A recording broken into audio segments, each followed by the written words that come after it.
Welcome for episode Weebs of the Ring, podcast season 1, episode 37. Did Scotland understood the assignment? We're about to find out, because in this episode, WWE went all the way international to Scotland. And did they have a hype show? Were they better than France? Was the crowd better than France? Because that was supposed to rumor that we never heard of. I didn't hear that shit. Did you guys hear that shit? Let's tell things in the comments down below. Because tonight, we had Kevin Owens versus Solo Sikoa as the main event. That's the story of the night, because we had one of the most electrifying return. Because it's been out for a couple weeks. We'll talk about it. We had, on the weekly stories, Grayson Waller effect with DIY. Is somebody going to turn a babyface? We will discuss about it. Cody and AJ. LA Knight invaded to the pool of Logan Paul, flew out all the way to Puerto Rico.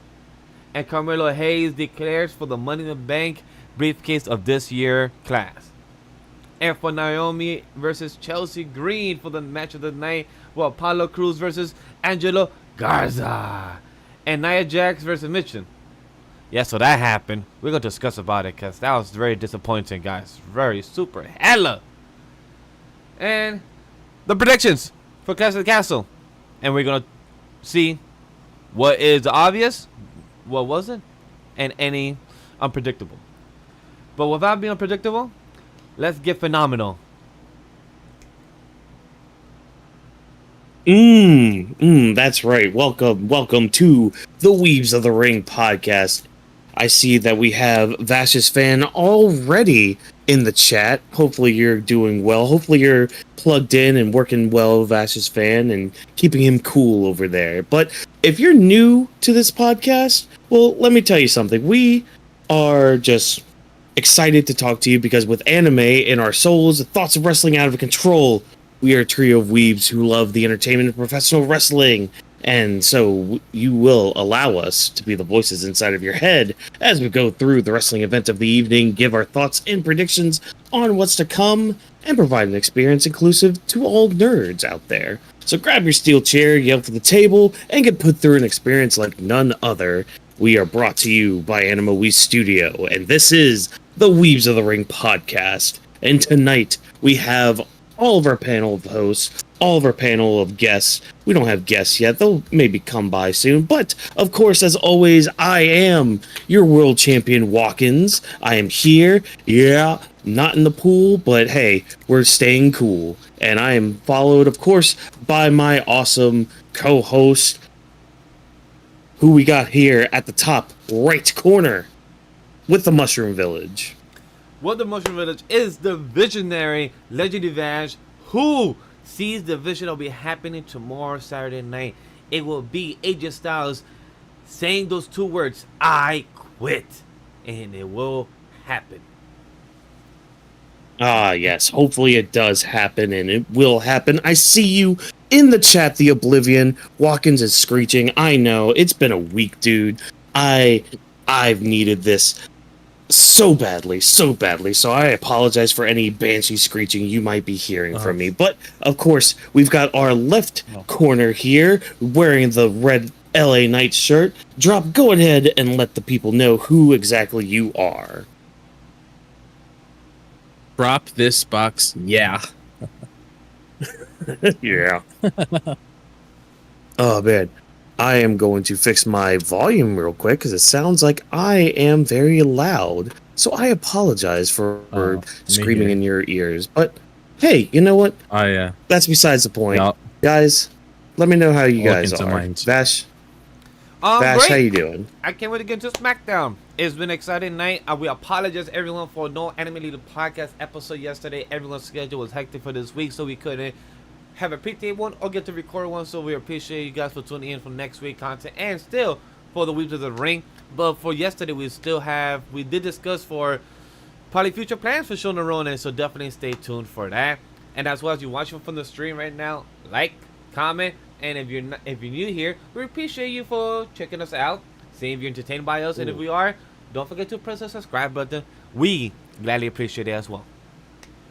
Exactly. And let me just test everything. How do I sound right now to Much better. all you lovely people? Oh, I'm much better? You're in the Okay, OBS, good. not in the red no more. Okay, good. I want to Perfect. pull up We the just stream love and see this how it screech. sounds too. All right, good. I just will keep talking. I'm gonna vamp for a little bit. Hopefully, Sydney's not bothering you guys. She just got a wonderful bone because Okay, it's the sounds good. weekend. All right, good. We're good. Good. I don't have to vamp anymore. Awesome. Great. Fan freaking tastic. Hey, we got SmackDown though tonight, so let's kind of just dive right in. All right, because this was a go home show for SmackDown for Clash of the Castle here in Scotland. We had the Scotland crowd. They were hot tonight. Like, I don't know if did you guys get the chance to see like any of the press conference earlier or Yes. like, okay, because they were I only hot saw in that clips. crowd too. I didn't really Mhm. watch it in full. Like I know when I was at work and Billy was showing me like clips from the show because uh, on Mondays and Fridays I got to cut a whole bunch of clips here and Hey there. Nick, I would you think I mind? only saw. I think I saw stuff from the. Would you mind repeating that because you're cutting off? I said. Oh no. Hold on. There we go. Hello. All right. Go again? I got an idea. Hold on. I got an idea. Hold on. We apologize, guys. No We're live, problem. so you know things happen Yeah. live. All right. Hello. Exactly. We hear you. There you go. We hear you.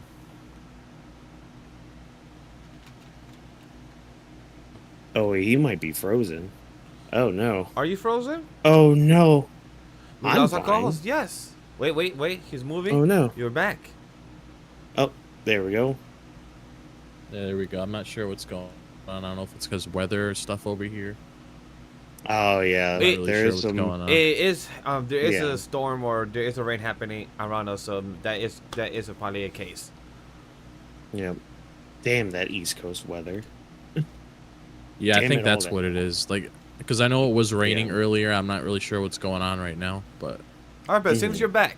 Mhm.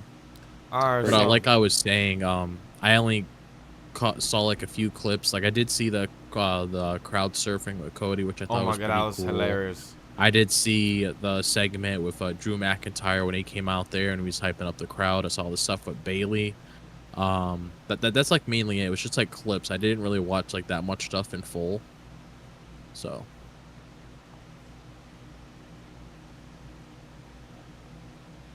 Copy. Sorry, I gotta get Sydney over maybe a little farther away so she's not clacking. Again, a live show. This is what happens with everything. Yeah, I was kind of the same way. I saw some clips here and there of everything. I heard the Scotland crowd dropping many F-bombs at one point. Yeah. Yeah. Sydney will Um, be in Scream 7. Look. Yeah, she's gonna be in Scream 7. Don't worry. She's gonna beat up Scream, Well, and it's gonna be tech- great. what I like about the technically, kickoff show, it was really entertaining in the aspect where I believe they was giving the flowers also to Michael Cole, showing that he was like holding his own, being as an interviewer, having the crowd. Even Cody was very impressed by him, and you know gave the crowd their chance to chant for him, have his moments. So I really love that. The crowd surfing, that was unexpected, and I love it for Cody. Like he was literally so over by the crowd that the crowd just are nonstop loving him, and I love that. Oh yeah.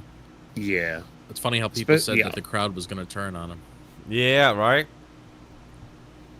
Yep. Oh man, I saw that tweet going around. I'm like, oh, yep, yeah, good job, crowd, for not turning on Cody, not being fickle and all that. Because that's the thing. Like, you see all this stuff on the internet. You see it all over freaking Twitter. It's like, oh, I'm tired of this. Oh, I'm tired of that. It's just like, okay, first of all, zip it, because the live crowds say different. Like, they tell a way different story than what you're trying to push Oh on my God, yes. Twitter and all that. But yeah, where is JJ? JJ, get in here. Maybe he's sad because he got drowned out by the Scotland crowd. I mean, judging on the conversation the three of you have been having on my video, he's probably playing Super. What is he playing? Some Super Mario game, because you guys are chatting up a storm. You guys like do it all the time in my videos. I assume that's probably what he's doing, Who knows? But which is fine because the 2D Mario games are fun. So he'll probably show up whenever he can. it sucks to have not seen like other superstars in the kickoff show. Like I remember seeing like the kickoff show. The last one I saw, it was with Seth Rollins and the crowds. So like just seeing the extra crowd, like just happy of the other superstars. But I love seeing this when it comes to Piper. The crowd love her. Girl got emotional, and she just girl did the spit thing that they do for the wrestlers. Oh, the Triple H thing. Triple H thing.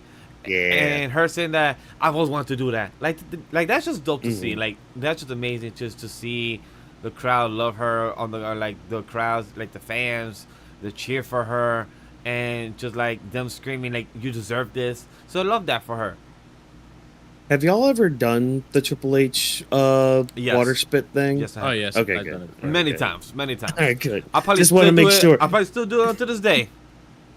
Oh, totally. If I'm outside and I'm just like working outside and all that, get a quick swig of water. I'm just like, I'm like, yeah. Sometimes in the shower too, but hey, that's Oh, yeah. neither here nor there. Chat, let me know if you do that as well. Yeah, 'cause, please let us know. Yeah. Oh man, let me check your recent video drop. Yes, go check out Drop's recent video. You dropped the Mario video today, right? Yeah. I think she's saying that she's gonna check the comments of my video to see where JJ is. Ah, well, either way, check out the Mario video because that's going to be some peak content. But as we are checking out the Mario video, we also have to check out SmackDown tonight because that happened tonight. That was a thing. That was awesome. And kind of our big story of the night, Randy Orton showed back up. He's back. He came out to help Kevin Owens take out the Bloodline. And this is kind of our big story of the night because Randy's been out for a bit, and KO's still having to deal with the Bloodline. Street Profits were going to help. They got beat up. Guys, how are we feeling about this storyline, and where do we think this is going to be going here in the future? Hey, job to you first.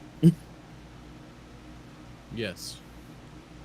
Honestly, like, I mean, here's the thing with me when it comes to like this Bloodline story, because I've been invested in it in a while, ever since the well, I didn't really see it in like the early stages, but like the point where like I fully got into it like around like 2022 when I started watching wrestling again. I am invested with like what everything's going on right now, but I'm hoping there's like some sort of direction besides Randy Orton and Kevin Owens all the time, because it seems like Kevin Owens has been like in this Bloodline feud for forever, and like in my personal opinion, it's kind of getting a little stale. Where it's like, oh, is this the only creative direction for him? Is he gonna go somewhere else? Because you also got to factor in other things as well when it comes to Roman and everybody else coming back, and you also have the day when what's his name eventually shows up. I can't remember his name on the top of my head, but more than likely he's probably going to be coming around the same time as Roman, I would assume. But I'm just do you hoping mean like there's like Hikuleo something. or It was the other guy, like the person they recently. shoot. Yeah. I'm not sure why. no. This is a Are you blank right talking now. about Jacob Fatu? Yeah. Yeah, that's I what I'm think. talking about. Like, Yeah. like you got to like factor in all those other things as well, like when they eventually come in. Yeah. So it just makes me think like, okay, what are we doing here? Because like we've seen this already. We get the whole idea behind it. I'm just wondering, like, is there anything else we're going to be seeing out of this besides like the same two people all the time? Because there has to be like more creative direction with this. That's why, like, when some people, I remember me and you also talked about this on Monday, where it's like it always seems like it's the same show. Maybe there's like a few things thrown in there with like the stories that we mainly pay attention to for the most part. But normally, like when we watch these shows every so often, it's normally the same thing. It's like a rinse and repeat situation all the time. Not saying that the show is bad, because it wasn't, but when it comes to like certain storylines where it seems like there's no progression, or it's always the same thing happening, but it's like a mixture of people. So instead of, for example, like Tama Tonga and Kevin Owens, this time it's going to be Kevin Owens and Solo Sikoa. So it's like You need to add. that's my whole gripe when it comes with that. I think to add to what you're saying is, I think the same story week to week is fine, but don't repeat or recycle the same thing you're doing, like Drop just said. With Solo versus KO this week. Last week it was Solo. I mean, it was KO versus Tamatanga. The recycle of that story is like cool. Add a stipulation. Change it up where at least it makes it interesting. If you're gonna repeat the cycle, that's one. Two. Why haven't we introduced these new characters members yet? When it already has been 2 months of the rinse and repeat with KO, like Drop said, and I agree. Yeah. How do we have KO with like, the same story for the past 4 or 5 years when, like, cool, he should switch with Street Profits as new backup. Street Profits got jumped. Randy came back. Now, Randy and KO next week, what's up? And then versus Bloodline, is that going to be, once again, the tag match going forward? Or are we going to include Street Profits versus, like, a 5-on-5? That's how we introduce a new member. So, like, how we're going to have it feel new and fresh every week when we're going to repeat the story. So I 100% agree, because for me and us as fans and critics, we could still be detained, but it's going to start feeling stale, and you don't want that kind of product. You want it to continue being a reintroduction of the same story every week, but with a new flavor, like add a stipulation or add the new member that you guys been hyping up and signing but haven't introduced yet because you haven't found the right piece. Introduce the right piece. Find a pathway for it. Yeah, and like that's the thing. Like you're trying to build up this new like Bloodline 2.0, or what was it, like a Diet Bloodline, or however whatever terminology KO used. I'm gonna use Diet Bloodline because that's basically what it is. But like you want to push them as like this force that is very hard to control. This force that like what was it like? I think it was Paul Heyman the other week called them like thugs or gangsters and all that. It's just like, okay, you're gonna push them like that, have them do more of like that. And like we see a little bit of it. Like we see like tonight, for example, when they just bum rush the Street Profits, and now the Street Profits aren't gonna be with Kevin Owens out there tonight. Okay, that's fine, but like maybe do a little bit more where they're like unhinged. Like we keep getting like Solo, for example, again, like threatening Paul Heyman. Like he threatened him last week, he threatened him this week. It's like, okay, we're building to something to eventually where like we're actually going to fear for Paul Heyman's life with Solo, you know. And like I think that just comes with like this version of WWE now, where it's like this long-term storytelling. But like you kind of, like these two have been saying, you kind of need to do just a little bit more. Add just like a little wrinkle, or like progress the story just a little bit more each week. And it kind of sucks when you have somebody like Kevin Owens, who again has been dealing with the Bloodline for the past 4 years. Like he barely had any, like the only thing that comes to mind that was not Bloodline related for Kevin Owens was the stuff with Elias and Ezekiel. Yeah, wow, damn, it's been so long for that. Yeah, like that's the only thing I can think of off the top of my head right now. So it's like, it's really weird how like Kevin Owens is always the one to fight the Bloodline. And like even with Randy now, who, you know, he's back, he's gonna get involved in all that, but like I guess that does add a wrinkle to it, because, you know, since he is back, he can take on like Solo and all that. I don't know. We'll have to wait and see with all that. Yes, that's my main issue. Yeah. I'm just checking out the chat right now. Yeah, I agree with Drop, because with this whole KO situation, it's getting kind of boring now. Thank you, Vash's fan. You're keeping Vash cool, and you're dealing with our good takes. Awesome, great. Good takes? Well, sometimes they're good. We'll see. But let's see. Oblivion, you got a few things. Also, like when is Jay getting involved, and also when is Jimmy coming back as well? I think, did we talk about that the other night, Drop, or am I just crazy in thinking that I was mentioning? I'm not sure to be 100%. I'm not sure, to be honest. Okay, because I think Jay's involvement. All right, well, I'm gonna pose it to you guys first. When do you think Jay is going to be getting involved with all this Bloodline stuff? Actually, again? I did think of something like on the spot now that you mentioned that. So I'm not sure if they're gonna do this, because I don't know if you guys saw reports that people are saying that like Jay's the fan favorite to win Money in the Bank this year. I'm not sure if you guys saw those posts on Twitter. Yes. I Oh did. yeah. But Oh yeah. but I'm just gonna throw this out here, because when it comes to Money in the Bank, more than likely the way they're gonna structure it is they're gonna have like 3 people from Raw and 3 people from SmackDown qualifying for the thing. Hmm. Because I think it's like 6 people in the Money in the Bank. Yeah. Right? Yeah, it's usually Yeah, like so it's 6 gonna or be- 7. Yeah. Oh, okay. Yeah, so you're gonna have like 3 from Raw, 3 from SmackDown. So obviously it's gonna be like a cross-branded Money in the Bank match, which makes sense because it's always been like that. And I could potentially see it being one of those things, and they don't necessarily need to be Mhm. involved in this. They could, but they don't necessarily need to Yeah. be involved in this. But I could potentially see like maybe Jay's at the urge of winning the Money in the Bank, and then possibly Solo and the rest of the Bloodline get involved, and then that's pretty much when Jay's on like I guess you could say Jay's on a more clear path, because right now at this moment Jay's not really doing anything. That's why you're not really seeing Jay on the show that much. That's why you're not seeing him in like any sort of matches, because ever since he lost that match to Gunther, he hasn't really been doing anything. He's just been Yeah. in the background. He has his little segments here and there, and like we recently saw, he said that he wanted to compete in Money in the Bank. So I could see it being one of those things where he is either at the urge of winning it, or possibly he does win it and he's about to do his cash in, but then they end up screwing him over, something along the lines of that. But I'm just going to say, for the point being, I could see it potentially being one of those things where he's at the urge of winning, and then they possibly go in there, try to cost him, and then they start getting up on him, and then that's when Jimmy comes back.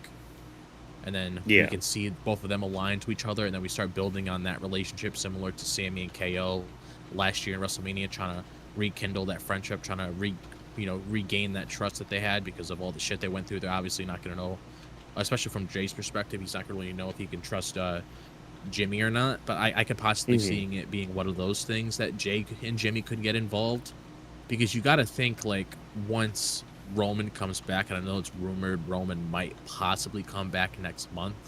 A lot of people are saying the designated point where Roman might come back could potentially be SummerSlam. So we could potentially see one of those things where he comes back next month. So obviously the stars need to be aligned. You can't just have Roman come back and then nobody else is with him.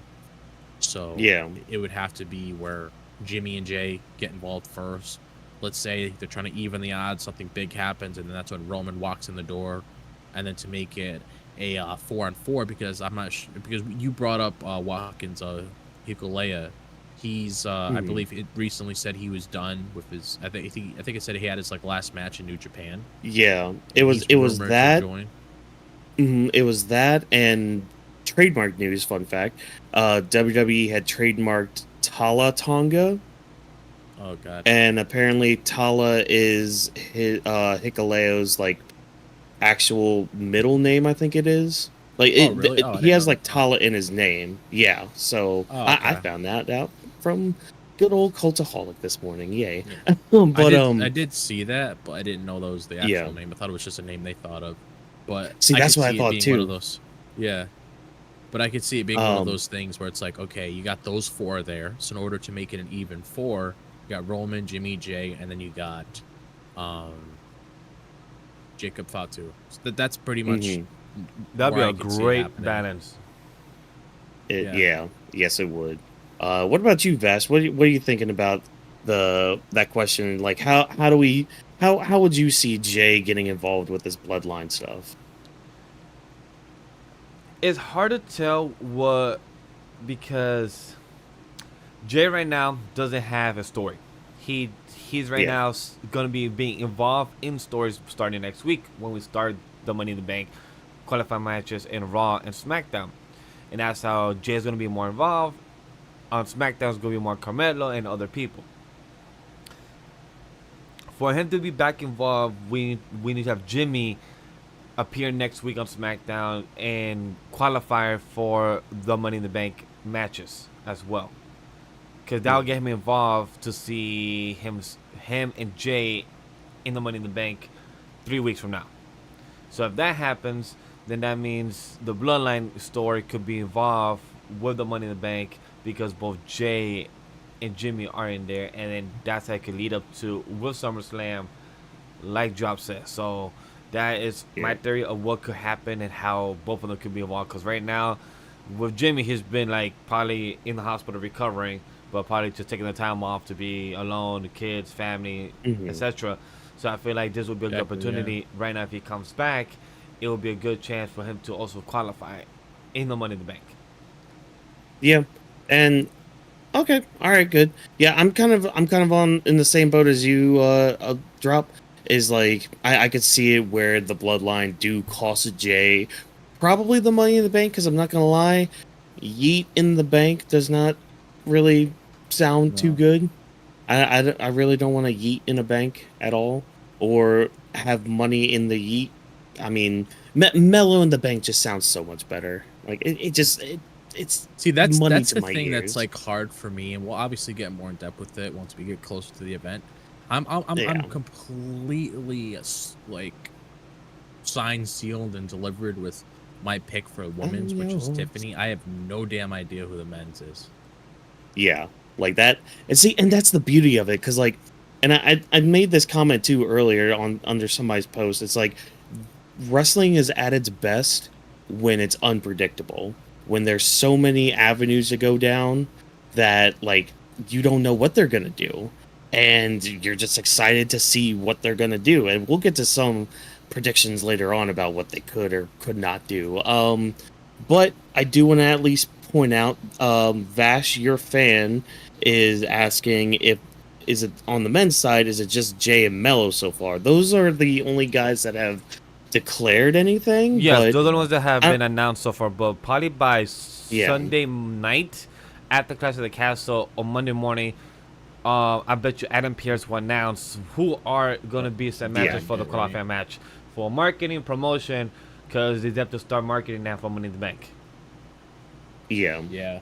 and hopefully they do qualifying matches. I like when they do qualifiers for matches like this, kind of like what we got with King of the Ring too. It's just like, we had the first round, second rounds, all that stuff. So I'm a big fan of qualifiers, because hey, that just means it's another tournament in a way, and I love my tournament arcs. So That is true. um, I see the vision. By the way, chat, if you're on mm, Twitter, go retweet the live link that we're live. It helps us out. It helps us market, and it helps us get with the Twitter because they have subscription and shit. That's one. Two, Lighting. I can't wait to see what Good. happens with Money in the Bank, Lighting is because good. like Nothing, I the was chat is just what we're talking to saying. myself, trying to fix the lighting. The men's is unpredictable, and I'm okay with that because that's good. yeah, That means we get more surprises, and that means, like Whawkins said, the tournament of power of Raw and SmackDown could actually have a showcase of other superstars that have not appeared in a while, like they did tonight. They show superstars that they flew out to Scotland just to show them out in dark matches, and I love that. I'm happy for them. We have not Why seen am them I once. now picturing? Why am I now picturing Bobby Lashley as Jiren? And why does that actually kind of work? It kind of does. All right, chat. If y'all know anybody that does good fan art, I need fan art of Bobby Lashley dressed up as Jiren on my desk by 9:30 in the morning tomorrow, or else Drew McIntyre is gonna slip on a banana peel. Damn. Oh man, but yeah. That was So let's get back to this Bloodline stuff, mainly with like Kevin Owens and Solo Sikoa, because they did have their match. It wasn't really much of a match. It was more of a fight. And again, Paul Heyman got he got threatened again, being like, "Hey, Solo, if you lose this match, you lose your leadership." But nah. If Solo loses, then Paul Heyman's getting beat up. How are we feeling about this little wrinkle of everything? Like Heyman trying to, I guess, in a way, trying to get into Solo's head, be like, "Hey, don't mess up, or this whole group is shattered." That's honestly starting to tell me that somebody's definitely going to be getting involved soon to help back up Paul Heyman, because I don't see it being one of those things where the Solo actually goes out there and just beats up Heyman, and Heyman's going to take out a couple bumps. Like, that's just telling me that, yeah, somebody's probably going to be coming up soon. So Yeah. and obviously Jay's not involved yet. There's no indication with that. So the only person that would really make sense in that department would be Jimmy. Yeah, because like Jimmy would come back, try to help Paul. Like, I can kind of see it in my head, like him trying to help, and then getting just Maybe that's when completely Jacob decimated. Fatu actually shows up. Yeah, that could 'Cause be I feel like he's a either him. powerhouse in his own. He can hold his own weight. I'm pretty sure he's more than capable of like fighting those guys. I've seen that guy. He's crazy. Oh, dude, I've seen the clips. I've seen the movements. That dude is sick in the ring. I I haven't like, seen much of Hikuleo, but I feel like that would be a good opportunity that if Paul starts getting scared, Jacob Fatu could come out and say that, who are you? Or if they ask him, why were you brought here? It's because he said, I was brought here by the tribal chief. And that's why he protects Paul Heyman. It's like, that'd be a great addition if that happens next week or something. Because we do know a crew is appearing very soon as well. But that's, I think, more either tomorrow or Raw. About. You know, the QR code. Raw. Yeah. So it's like, they should be... I don't know if they're going to get involved in this, though. No, but I'm saying, like, overall, like, they should be spicing things up very soon in some, in some other way, in any type of faction or division. Yeah.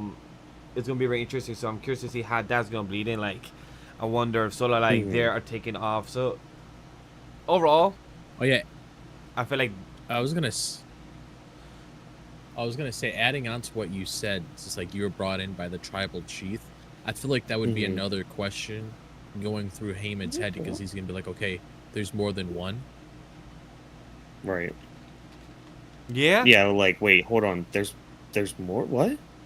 Why? Yeah, so now he's going to figure out in his head. It's like, oh, is it Solo? Is it Roman? Is it someone else entirely? That's actually pretty interesting. Yeah. But hey, I'm just glad Randy's back. I'm glad he's feeling better. I'm glad he's able to hit some RKOs. His knee seems to be doing well. I guess we're not going to be doing any rematches with Gunther anytime soon, which, I mean, that's fine. Keep it... the match is good enough anyways. Just kind of keep it few and far between. So, hopefully he does fine in this Bloodline story, you know? Yeah, but he should be. He should do fine. But, I don't know. Like... Randy saved KO. That was about it. That's how the show ended. Very happy, very go-lucky for everybody that attended Scotland's wonderful arena.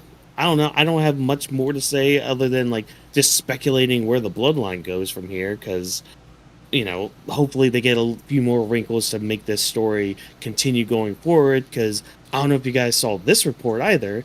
Apparently, Solo is being built up as a big stopping gap for Cody. Yeah, I did not see that news report / rumor or whatever it may be. Am I upset about it? No. I'm just curious to see what do they mean by that execution, by a stopping gap, like for who, or is this something for to bring back The Rock down the line? Because now it shows with The Rock current injury. I don't know if everyone saw his post. A lot of people was hoping for The Rock versus Cody for SummerSlam. Now that's definitely not happening anytime soon, with The Rock being injured on his elbow, I believe, where it was. Yeah, I believe so. Yeah, it was like his elbow, like right around here. So that's going to take a while to heal up. He's supposed to get an MRI. Yeah. He said he was going to get an MRI to find out exactly what's going on. Yeah, so, and that is the right arm, I believe it was. That is the people's elbow, guys. So, if he cannot do that move no more for a while, it's going to be interesting how that moves forward. So, the Bloodline story is getting interesting. Happy Randy is coming back, but is it interesting in a good way? No, guys. For me, it's interesting and I'm curious to see if it's going to continue forward or if it's going to be holding downfall. Because, guys, chat, audience, the one that's truly holding the story is not Solo Sikoa. Not the person that they're trying to bring up right now. It's Paul Heyman himself. He's the one that's really holding this Bloodline story, the acting, the promo, the mic work. So, Solo is not you, my guy. It's the whole group itself. Like you are the problem. Not him right now. Yeah, you are the problem. You are not him right now. I do want to add what Whawkins brought up about that report, though, because it is relevant to the conversation right now about Solo potentially being a roadblock for Cody. The only reason why you heard me make that noise like that is because it just based on like Solo's presentation, and yes, he's been booked properly for like this current run that he's going on right now, but just putting all of that to aside and just looking at it from my perspective, it's not really as interesting to me because we've seen it before, and I don't really know if I could really like get that invested in it. Like, yes, okay, you know, execution's there, whatever, but if I'm being like completely honest and I'm just like expressing how I feel about it, just first thoughts, it's not really that interesting to me, because now that's starting to tell me, and now I'm actually starting to think that Meltzer was like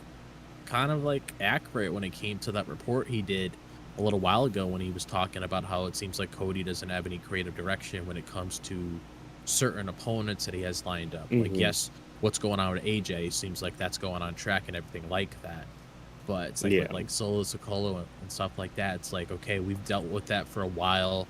We had Cody's whole story going into WrestleMania, the whole feud he had with Bloodline last year and this year. That's kind of like, do we really want to dig into that right away? Because we just had him beat Roman at WrestleMania. We had him have his first match for AJ at Backlash. Then he had Logan Paul, which was mainly for the Saudis because the Saudis love Logan Paul. That was the whole reason why that match was created to begin with. And now we have AJ versus Cody too, which is going to be another great match. And I like how there's actually I like how there's actually like story with that now. There's actually like longevity with it, so it's not like a one-off, because Cody and AJ should not be a one-off. Those are two top performers. Yeah. But it's like with Solo, it's like it just doesn't really ring a bell where it's like, oh God, I got to see this. Like, yes, he's in this different role, but at the same time, it's like, do we really need to see this right now? Yeah. And to kind of help, you know, like back up your point even more too, it's like when you look at it from like an RPG standpoint, it's like, okay, Cody's been beating like these big bosses that have been giving him a lot of experience. He's been gaining those levels. He's now at like, let's say, level 65. Let's say Cody's at level 65. Solo, on the other hand, especially when you just look at the beginning of the year, he's been losing a lot. Like, he hasn't been winning a lot of matches, so his XP gain has not been too great. So Solo right now, currently, I would say would be like maybe like a level 25, maybe level 30, which, you know, when you put up a level 30 against a level 65, there's not much competition there. And like that's just the case for like just how Solo has been booked all year until WrestleMania. It's like, okay, he was booked to constantly lose, even on the house show circuit. It's like you see just what his record was through the year. It's like, wow, it's kind of a crap record, dude. And you're supposed to be the next big shot? Like, okay, which on one hand, you could see that as why KO is the first challenger for the Bloodline 2.0 right now. It's like, okay, there's somebody somewhat credible, you know, there's also Randy Orton involved, there's the Street Profits involved, like, there's credible people involved in the story. It's just like, you know, I'm lacking the investment I should have in it, you know. Go ahead, Vash. I know you had something. For me, the one thing I will back up very much of what you just said in the end, that KO and Randy is giving them that reputation that they are deadly. Because with KO, he is that type of fighting champion. He is that fighting type of warrior. Like Corey Graves have said that with Solo, you know, they're perfect matchup. Two brawlers going at it and everything. Makes sense when it comes to that on paper. But when it comes to Cody having the story, I like what he said at the kickoff show. I was gonna say the stuff when it was Cody and AJ in the kickoff earlier today, with Cody saying that he's gonna be the best type of fighting champion. I don't think Cody, as a superstar and everything, is trying to have a story with all these wrestlers, and I'm okay with that. I'm happy because he doesn't have a faction. He's the only person there. Like, and I love what happened last week SmackDown when he was going crazy for AJ to tell him to come in the ring, and he didn't have his belt. Like, he was just like, yo, I just want the hands. Come in here so we could get the hands to each other, because I was tired of your bullshit of what you pulled good 2 weeks ago. So I just love Yeah. that, showing that Cody doesn't need a faction right now. He has said it that he doesn't mind a manager, and I'm really curious to see when the time comes, what will happen then. Will he try to swing Paul Heyman to his side? Imagine that crazy twist in the future if that happens. So overall, I'm happy with what's going for Cody right now in this match. The Hmm. this conversation would be good to go back every 3 weeks, every time the POE Oh yeah. approaches, because now 3 weeks from now, again, Money in the Bank is right there around the corner. So then it's like, who's his Mhm. opponent, and did we build up the story recently, or is it gonna be a random person once again? So that's the big question. Exactly. So, and like you said, we'll probably have more to say when we get to the next PLE, because that'll be like the next, what's like next big chapter or whatever in everything. So, I don't know. I mean, that's all I really have to say about the Bloodline. I don't know about you guys, but kind of bloodlined out for the night. Like, Oh Yeah. jeez, I didn't realize it was like 3 weeks until that next pay-per-view. Yeah. Holy shit. Yeah, they're in 3 weeks from yeah, now. yeah, dude. Yep. Jeez. And I think they're in America for that too, aren't Yeah, they? Or no? Canada, right? I believe Canada. Oh, that's right. They are in Canada. So technically international, but that's besides the point. We'll get to be in Bizarro World again. Isn't that awesome? All right. Well, we got other stories to talk about, chat. Don't worry about that. I see you all Yeah. still in there, still having good time. Oh, Let's talk weekly about some other stories. stories. The weekly stories we have, of course. Let's kind of tone down a little bit. Let's kind of get a good old Grayson Waller rub in for us Oh. tonight, because we had the Grayson Waller effect with DIY. We're setting up this tag team title match, and we're possibly also setting up a breakup of Grayson Waller and Theory. Now, we've been seeing seeds being planted for the past few weeks. Johnny Gargano tried to plant a little few more seeds in person. So, how are we feeling about how this story is being laid out to us here on national television and international television? I'm honestly excited, to be honest, because Okay, good. I can tell. I can see it. Like Yeah. you're like, oh yes, let me get in on this. yeah, I'm actually excited because I've been wanting to see a proper direction for Theory for a while, because I do believe Theory could become like this big star in the future, because you have a lot of the people that they're building up little by little right now, like Braun Breaker, you got Theory, you got Carmelo Hayes, and also, you know, Lyra Valkyria and other people as well to include in that little hat. So it's like, it gets me excited, because it's like, okay, Triple H is actually putting some time into Austin Theory, where we could actually see him turn face, because I think he was face a little bit in NXT, but I don't really remember in the top of my head if it was like long or not, because I don't think I really watched it as much when he was in Yeah. NXT around then.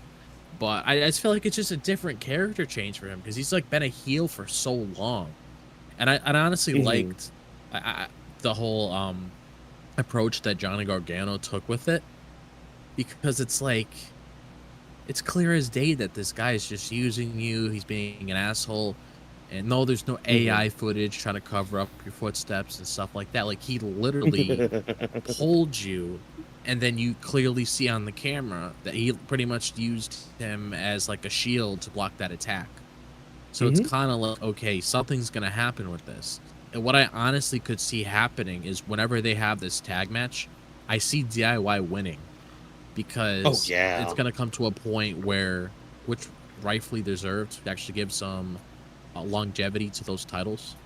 Hopefully we can say the same thing about the ones on Raw, but that's a conversation once we do our Raw reviews, because I'm not really too happy with that.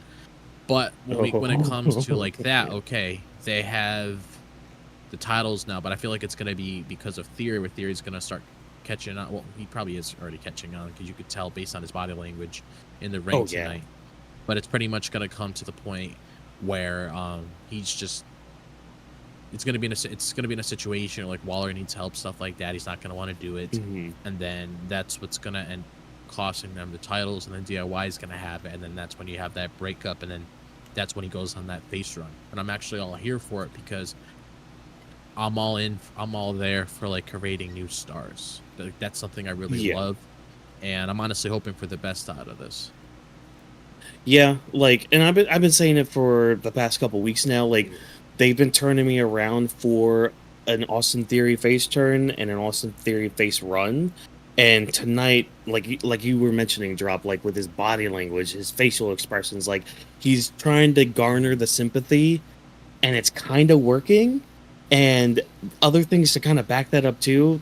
Something else that came out today. I don't know if you guys caught this either.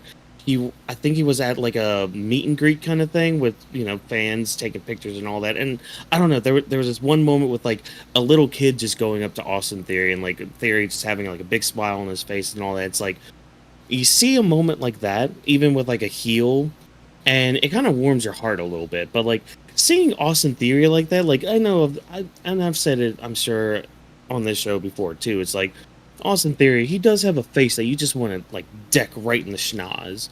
But I don't know. Like I'm kind of again turning around to the thought of a face Austin Theory, because like now I can kind of see him being like kind of the company guy that a certain old geriatric person was trying to create into him, or like make him into. 100% I agree. Like they were trying to create him into John Cena. Like they were trying to make him the next John Cena, which could have happened, but like how it happened with John Cena, it was organically, and then eventually got forced. With Austin Theory, it was forced, not organically built, then forced. So with Austin Theory, they're trying to make him become the John Cena before John Cena became John Cena who he is today. So like that doesn't work like that with fans. You gotta build them up slowly. Unless they have the effect, the spark at that moment, then it doesn't work for everyone. And I'm excited for Austin Theory to become who he is and what they show for us. Because with this, it was interesting today in the timeline. I was seeing people was mixed on the Austin Theory turn, because people were like, "Oh, his last babyface wasn't that good," and a lot of people were saying, "But that was a different regime. It was a certain guy named that starts with a Vince, Vince." But sadly, that person is not there no more. So we're hoping that if this face turns, you know what I mean. Sadly. You know what I mean. Hold like, on. For other people, I'm gonna refer to a tweet that I had earlier. Actually, no. Finish your thought. I'm gonna bring up this damn tweet.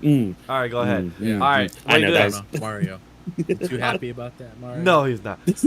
But it just, when it comes to Triple H, everyone is skeptical if being is a good thing or a bad thing when it comes to his booking thing, because a lot of people has been saying his book has been good, but some people have not been showing the roster and everything. So it's like, people need to understand, with 5-hour show a week, it's hard to balance who needs to comes like be the face of the roster, have the TV time. Not everyone it needs to be there because they need to find the right story. Now they're not forcing the story, so I'm just excited for what's to come for Austin Theory, and hopefully the best of way, because hopefully it's not a forced execution, and hopefully Austin Theory gets the right opportunity to become the face he is meant to be. And if he is meant to become the next John Cena, hooray for it, and hopefully it gets executed well.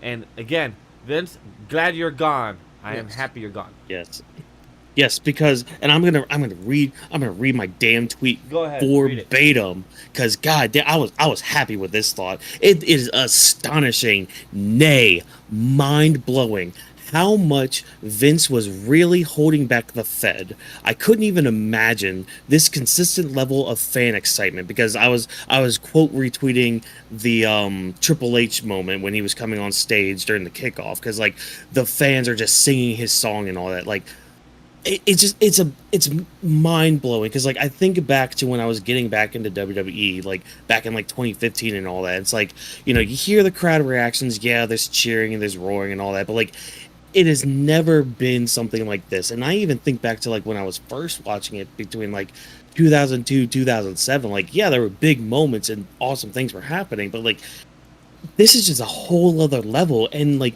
you kind of sit there and think, like, how was Vince holding his own company back like this? Like, it's crazy.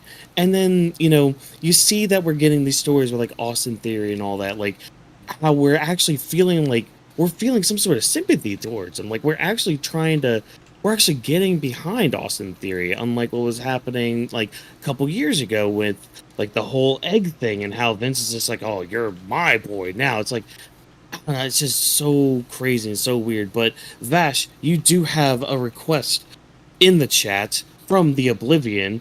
Do you have your own solo channel, Vash? Because they would love to subscribe to you. Nah, this is a channel. I don't got a personal. This is my pride and joy. This is the brand. I want it to succeed and become what it is. We have many plans we'll discuss in the background, but personal channel of Vash does not exist.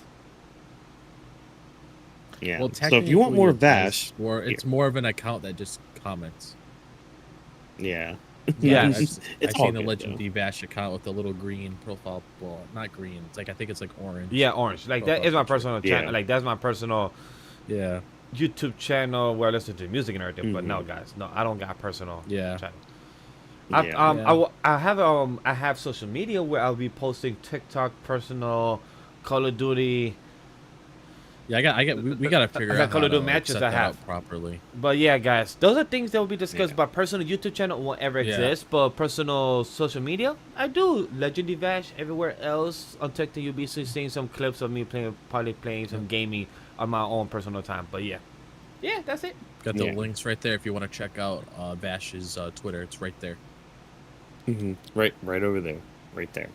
But there were some good like one-liners too from this back and forth. I think one that just sticks out to my mind is Grayson Waller just going up to Ciampa and be like, "Look, I'm not taking friendship advice from you. Do you guys want to talk about what you two did back in NXT?" Which, I mean, he kind of has a point. Yeah, he does. Like, why should I listen to you? You So- both tried to massacre each other. When I heard this, Yeah. I love it because it gave this more value of the continuity. This is something that Whawkins said a couple weeks ago. When the continuity means something in WWE more, when they bring things back from years ago or things that was mentioned again, hearing this in the kickoff show, hearing no, I'm gonna save my thought in the next segment. I'm gonna save my thought about this. Cool, because I love that they name dropped three different things outside of the company, and I love that. Yeah. But Well, two and a half. yeah, 2.5 because they couldn't want to give their name, but name the other. Yeah. I'm gonna hold my thought. However, I Oh, yeah. love it that this was introduced and things just get brought up. I'm going to leave it at that. Yeah. So I can transition to other things later. Yeah. And damn, like DIY posed next to the titles. They didn't grab them, they didn't hold them, but just them posing near the titles. Man, what a great visual. Those titles look perfect for DIY. Like just Yeah, throw that's them on them. honestly out of the titles they've been releasing recently. Those Those are look the probably best. like my favorite ones. Yeah. Oh, like, same. Like I'm right now, not currently, really yeah. like I'm not really a big fan of like the Piss Gold title, to be honest.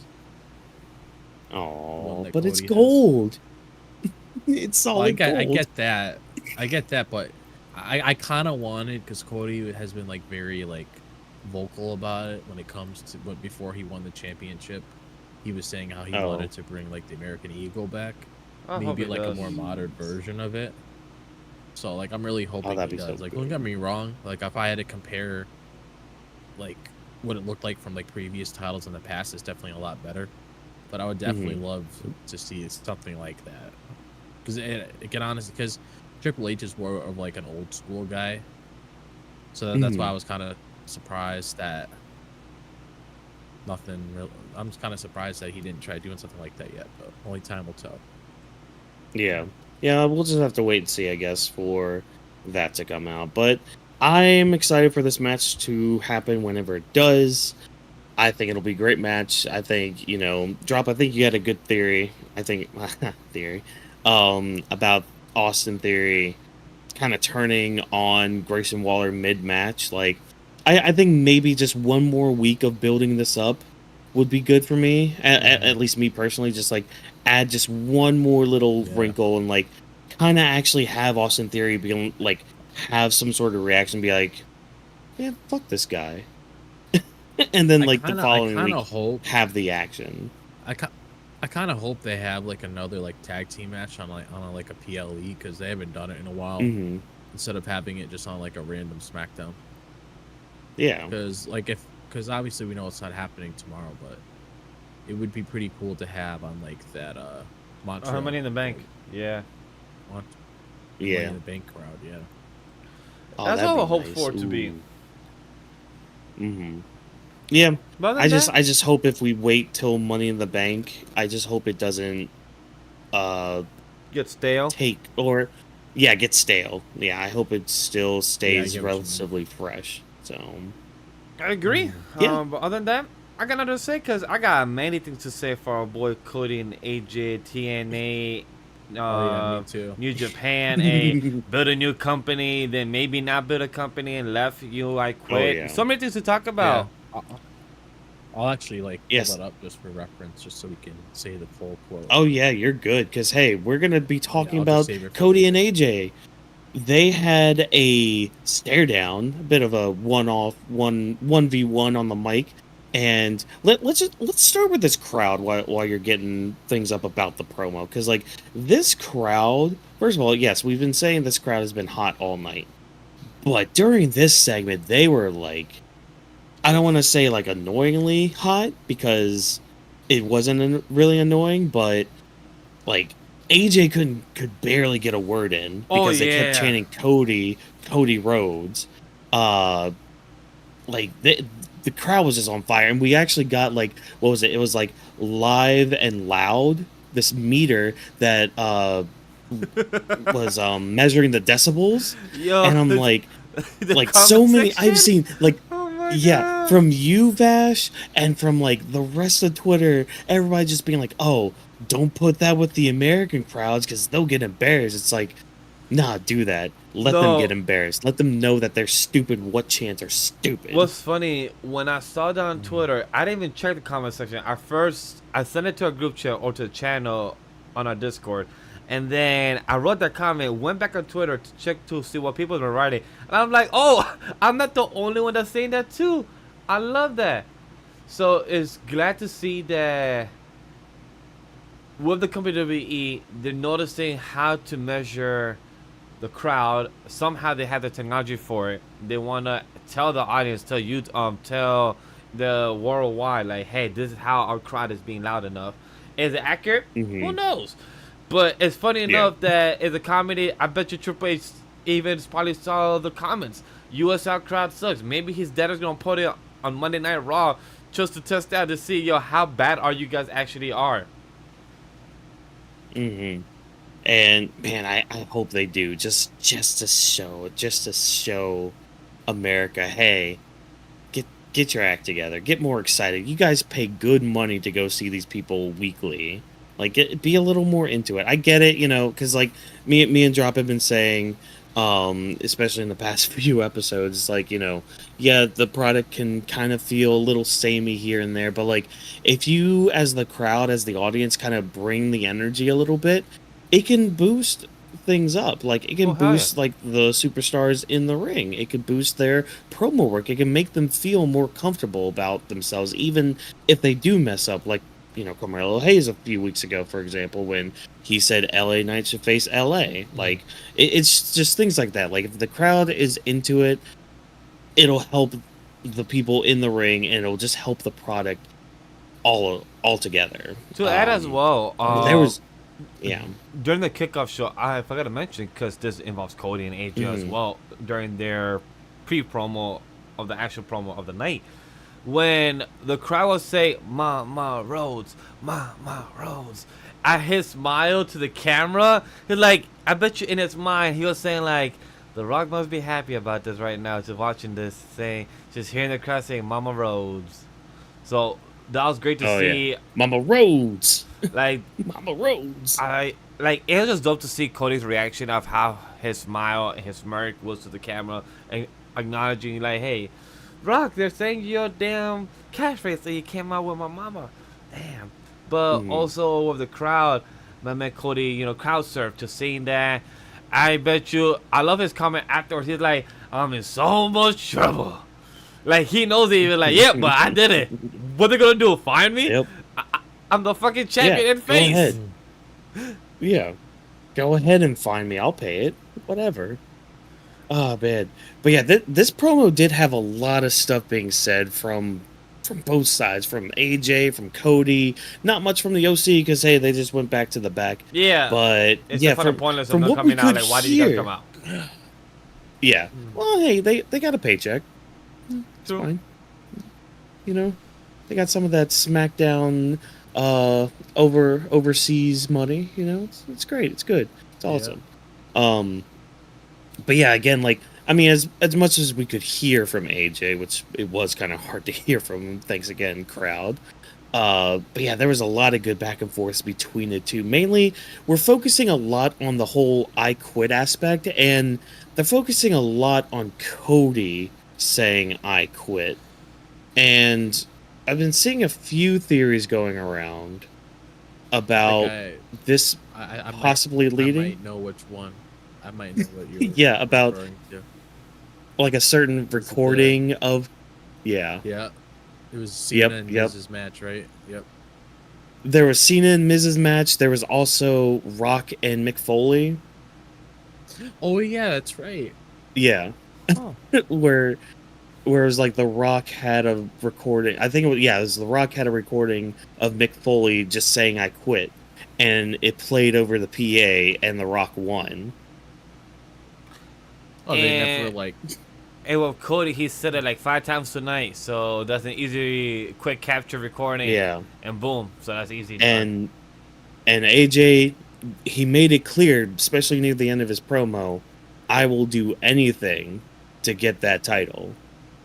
Now, whether that goes into our predictions or not, well, you'll have to wait and find out near the end of the episode. But I'm just going to at least throw that little nugget out there for you guys to kind of think about as we talk about their promo. But yeah. And I know what I'm about to say will help us get to the transition of our conversation. What AJ did of his promo tonight, because to me it's one of his best promo in a while.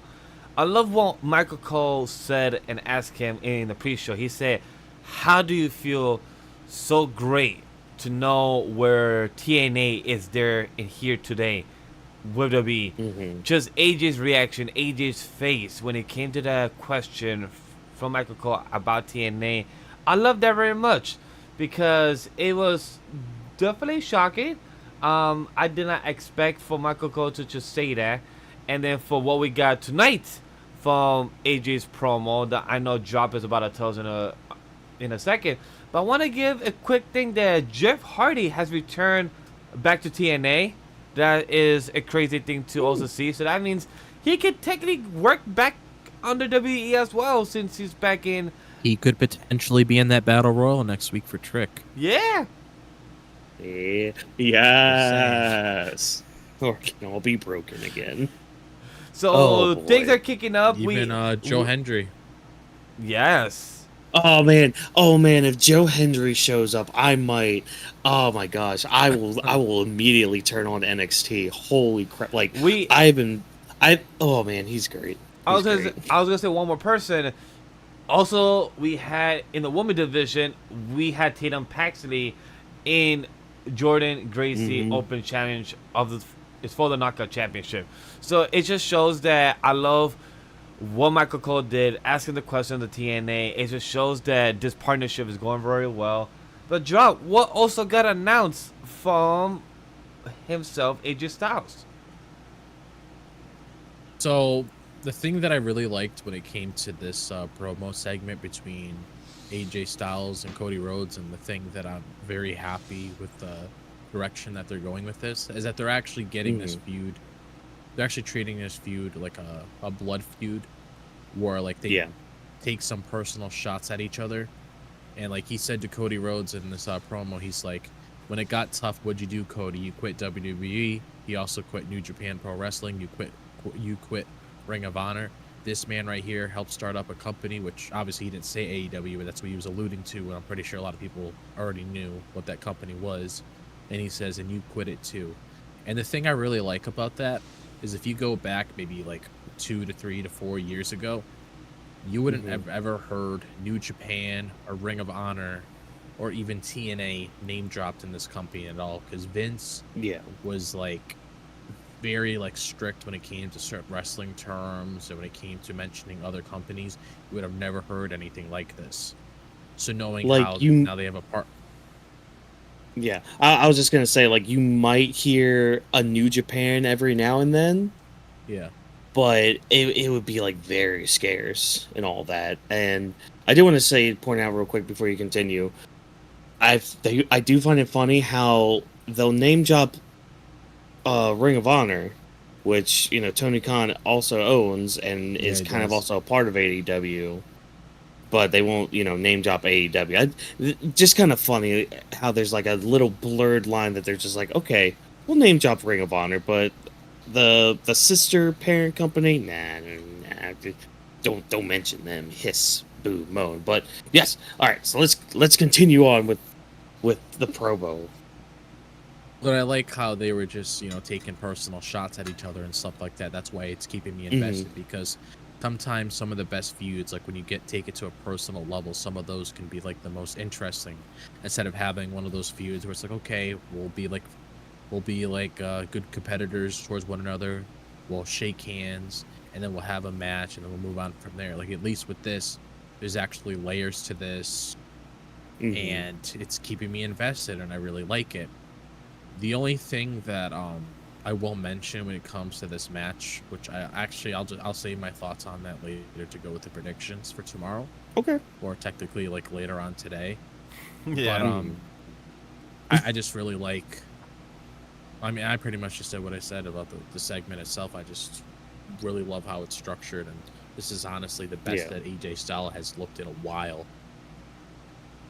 And I like too how Cody was able to kind of come back to him and be like, you know, I never really quit. I walked away because I wanted to bet on myself. I wanted to take that chance. Like, I knew it wasn't going to be easy, but I never really quit. And if anything, and I love that Cody said this. I love how Cody just basically said, I was right. Because you were. Because some people out there might not know what Cody did when he left WWE. So for him coming out there and saying that, it actually informs them, like, okay, let me go back and actually see what Cody did. Because that was one of the things that I know many people are vocal about when Cody joined WWE. Everybody wanted Cody to tell his story of like what he did on the outside of WWE to work himself all the way to the top to bring him to where he is now. And I like how that's actually being showcased. People know about it. People know where he's been, and people could just go online and look at a couple matches he had, or a couple segments he had on the show, or promos between whoever he's feuding with at that time, and just see like Cody Rhodes reinvent himself. I mean, another superstar I can throw out there as well that did that and is very successful in the indies is Matt Cardona, because he used to be known as Zack Ryder in WWE, and he bet on himself, and he's known as like the indie god. Yeah, the indie god, correct. So he reinvented himself for the better. Because he sees value in himself. He even said himself the whole Zack Ryder character is dead. So even if he were to ever appear in WWE again, he did mention, no Zack Ryder, it's just going to be me, Matt Cardona. So I like how this whole promo segment was structured, as I mentioned before, because it makes it feel real. And I like that because it's more natural.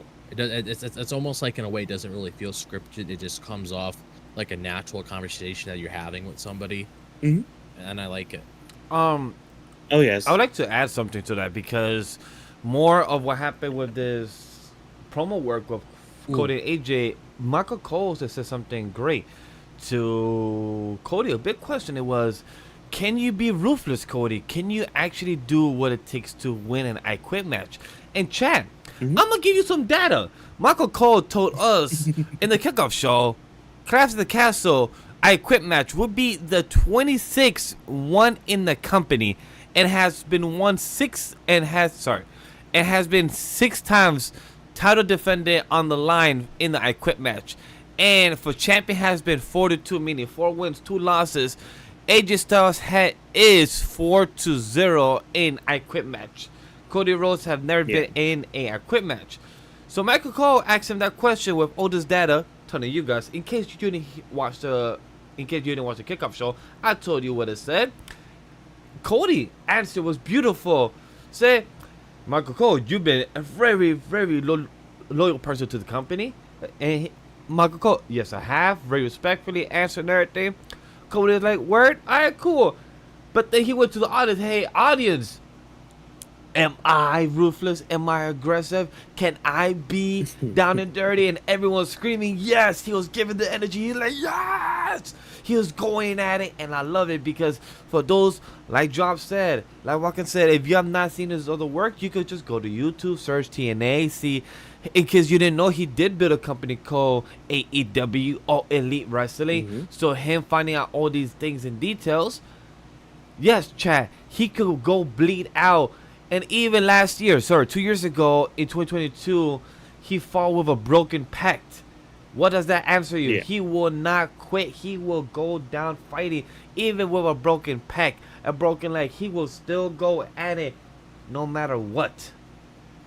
Accidentally knocked something down in my room, and I went down the stairs. That's why I had to go. Oh shoot! I hope you're all good. Oh no. I'm good. It's just I had a little gate blocking so the dog doesn't go down the stairs. Oh, you can't go down the little stairs, little buddy. But yeah, that's the thing. Like you were saying, Vash, is like when you look back at some of Cody's history, especially in the past few years, like Cody knows how to get down. He knows how to get down and rough and make people hurt. Look at some of his feuds with the first one that comes to my mind is what's his name? He had a dog collar match with him. Shoot, Brody Lee. Yes, I remember. That series he had with Brody Lee was intense. The match he had against his own brother, it was just supposed to be a friendly competition between brothers, and yet it turned into almost a blood feud where, at the end, Cody's just like, be my tag partner. But, that's neither here nor there. It's the fact that they went to such lengths to just beat each other that was a normal match. There was no stipulation with that. It was just normal, and yet both of them are, drenched in blood at the end of it. Cody's willing to go that far against his own brother in a normal match? What do you think he could do to AJ? And that's why, I saw a few tweets throughout the day and kind of throughout the week, and I want to bring this up to you guys, too, because, you don't see a lot of blood in WWE.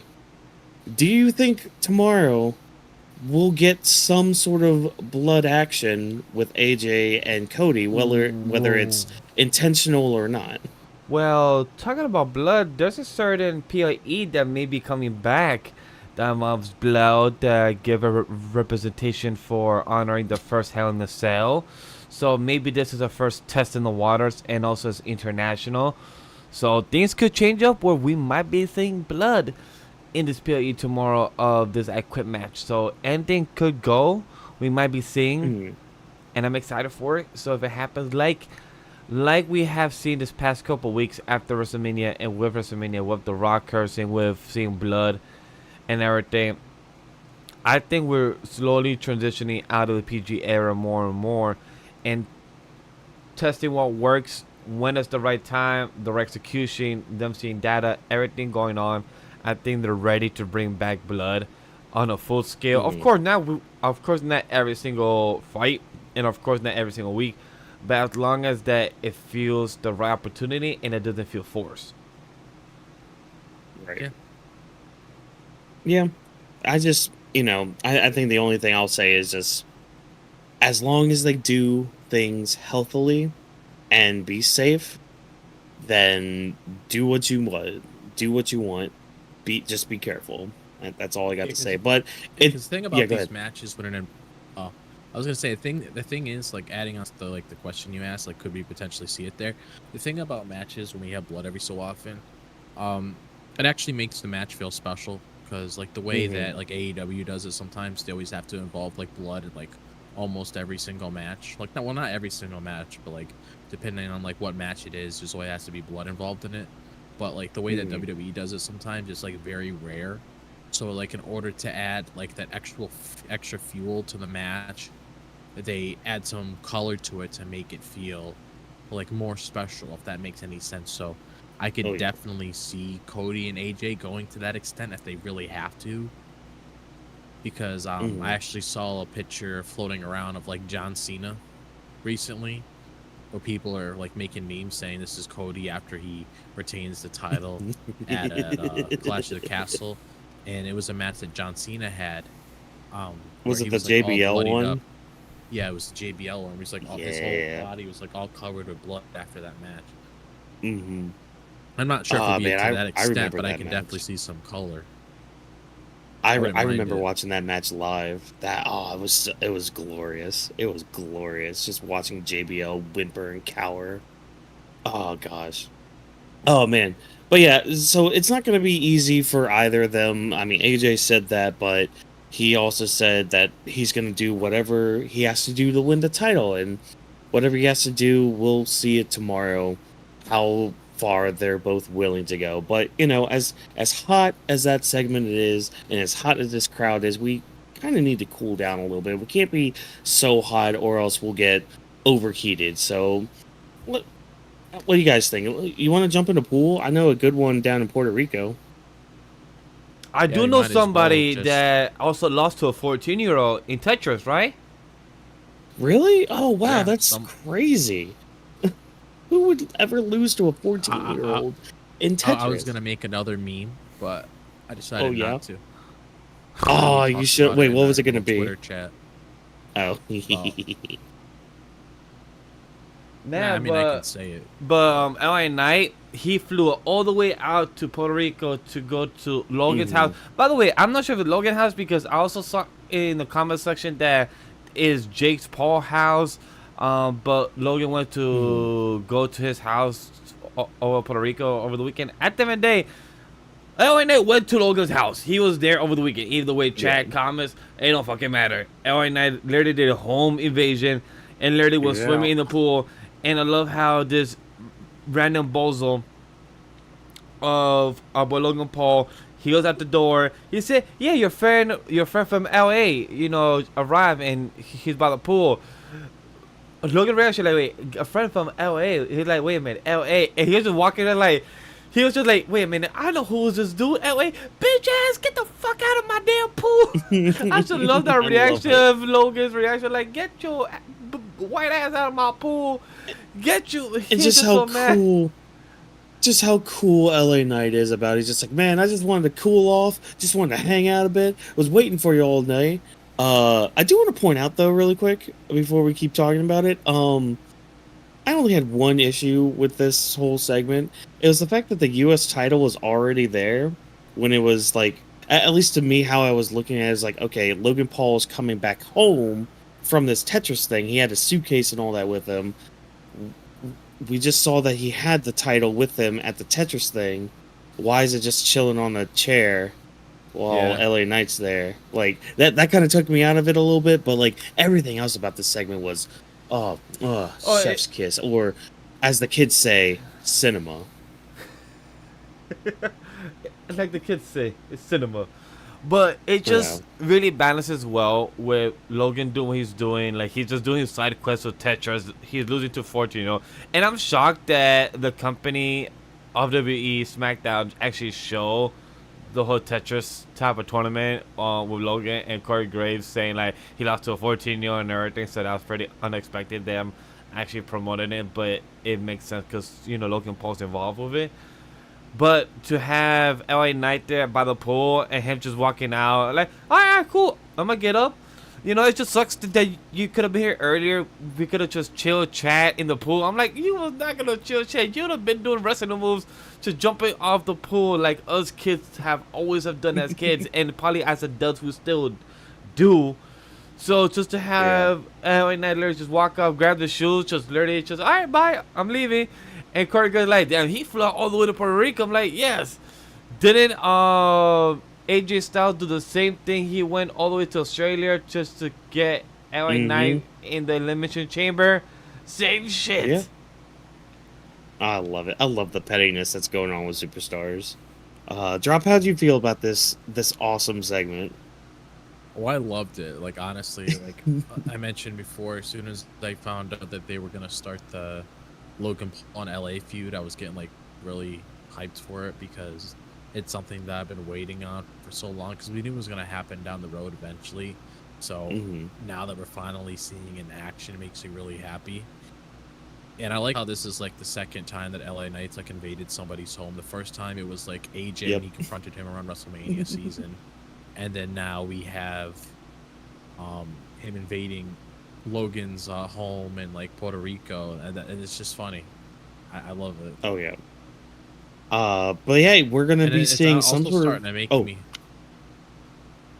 Oh no, you're good. Cool. It's almost starting to make me think if we're getting this match at Money in the Bank now.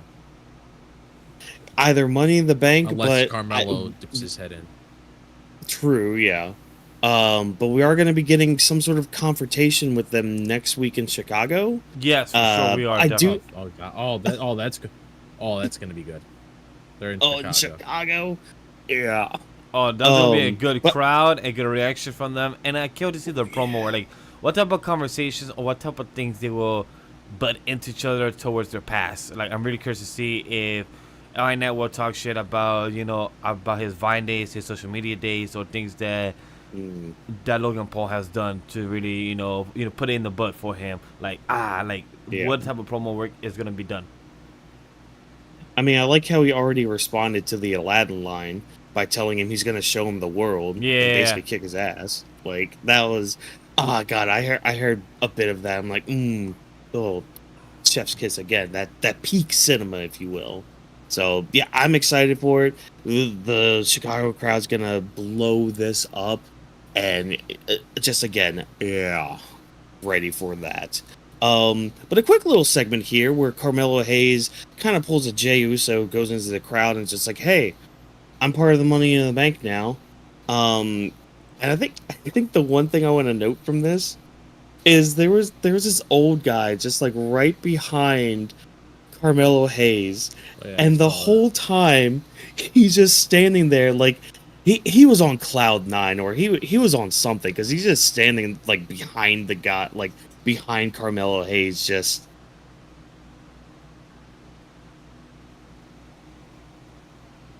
and for all you listening only, audio only listeners, I was giving a very blank stare to the camera, so yes, that was what that silence was for you guys. But yeah, how are we feeling about Carmelo Hayes possibly being in the Money in the Bank? I know we mentioned it briefly earlier, but how are we feeling? How are we feeling about this possibility? I mean, it makes sense. I mean, I sort of expected him to be, even though he's like saying that he's probably going to be part of like the whole qualifying matches and stuff. I definitely do expect him to be part of it overall. Oh yeah, because again, Mellow in the Bank sounds so good. I think probably because it kind of sounds like Mella in the Bank, which I think was a thing back then.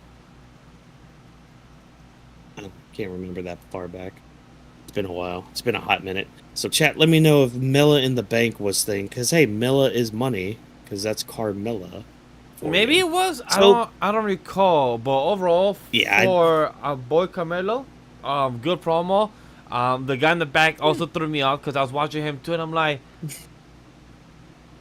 I'm like my dude. I get it. This is like your moment of shine, or you must be like smack as hell, drugs or whatever it is. Like you're on cloud 9, or you see a camera, you didn't expect to get this moment, and you just unexpected. You just came to enjoy this little spotlight of pro wrestling right in front of you in your hometown, country, whatever it may be. But you just throw me off, and like he was right behind Carmelo, like right there on his right shoulder. Yep. Like it's cool. Like it's cool. It feels like in the top right corner of the screen. But for it to be right behind Carmelo, like yo, you're distracting me more than Carmelo's promo. I'm trying to pay attention to. Like I'm trying to do my work. If I wasn't on the show tonight, I'd be like, alright, cool. I'm not stressed. I can watch it. But I need to also see the actions and the promo work of what he's saying. My God, you're distracting me. This does not work. Like no, don't just be blank out. Works. Bro, Nah, Carmelo, he was on something. good was promo. great. Really excited to see what you bring to the table and see what you tell us in the next couple weeks. Are you gonna win the qualifying match? Who are you gonna be versing? So hopefully is interesting type of soup. Oh, nah. Would it be Carmelo Hayes versus LA Knight for a qualifying match next week? That'd be interesting because then that means it will not have him versus that want to have him versus Logan Paul and Money in the Bank. And that will save it for SummerSlam. That could help it save it.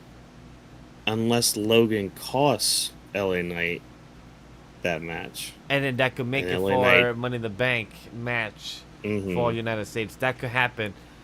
But then, Yeah, but because then, they could have a series. yeah, they got a serious because then Carmelo. Yeah, if anything, I could see him having like at least 2 matches. Yeah, because if Carmelo loses the qualifying match down the line, he could cost a match for Logan or for LA Knight at the Money in the Bank. So they could involve them very well if they balance that. Yeah. But yeah, we'll just have to wait and see how we're going to be building up the Money in the Bank ladder matches. But that's the bulk of the stories being told, because we also had some matches that did have some stories with them. Don't worry. There's still some stories with some of these matches. So let's get right ahead. Also, Vash, apparently you look like Luigi. So JJ Styles just wanted to let you know that you're a little Ouija tonight. I guess I don't know how to take that compliment or not, so I don't know how to react. But thank you. I'm gonna just move along with that. Man, Luigi's the GOAT. Be proud of being Luigi. He's also very useful because he can like jump very high in his games. Exactly. So See? take that, Mario. Yep. But So you know how you first match. Yes, glow. Sometimes you gotta glow out here. Yes, we got a glow as big Gotta as feel the glow, Naomi. Man, we had Naomi versus Chelsea Green tonight, starting off the night, of course. But Bayley's out here with Naomi. She's going to be in her corner. And, man, again, Scotland was just hot. No, never mind. I'm going to be good. Yes, PG. I'm about to We're say, PG on here. We're PG on here. Donkey, let's just say Bayley. Nama. Let's just say come Bayley. Here. No. Bayley. No. Boink. Bayley. Yeah, boink. Big old boink. Chelsea Green, great match with Naomi. I want to give her credits due. Two women superstars played her very well. They had a great drop kick from Chelsea. I just want to give a big shout out to that. Piper Niven coming in and give the hands, not just on the ring, also off the ring, back in the stadium. Not just once, but just throwing them guys and say like, yo, tomorrow you're about to get the hands. Right now, I gave you the hands part 1, part 2's tomorrow. So I love how they give the community, and with Piper being involved and showing that she is very capable of holding her own, even on TV time. So I really love that for her. Yeah. And I think also too, like, because there was a few things even before the match, because like Chelsea Green tried to cut a promo and all that stuff, but they also added the whole Chelsea Green to like her the Rebel the Death song. Rebel was why do they keep adding that to every fucking superstar now? Like, hey Triple H, you've been doing a lot of good stuff, changes in the production side. Maybe you should add one more change. It's taking off the Death Rebel. You're doing beautiful work with the camera stuff, with the cutscenes in the editing, the transitions. You've been doing a lot of with the entrances and the exits. Really good panel, one-shot take. Thank you for all those things. But please fix your fucking music production side of things. Please get that handled. If you need to hire a music director, if you need to hire a music coach or somebody in that department, please do, because you need the extra fucking help. Respectfully, just say. Yeah. And I think in due time it'll happen. But yeah. So drop what'd you think about all this? Like the match, everything around the match. What you got for us? I didn't really care for the match, to be honest. Understandable, respectable.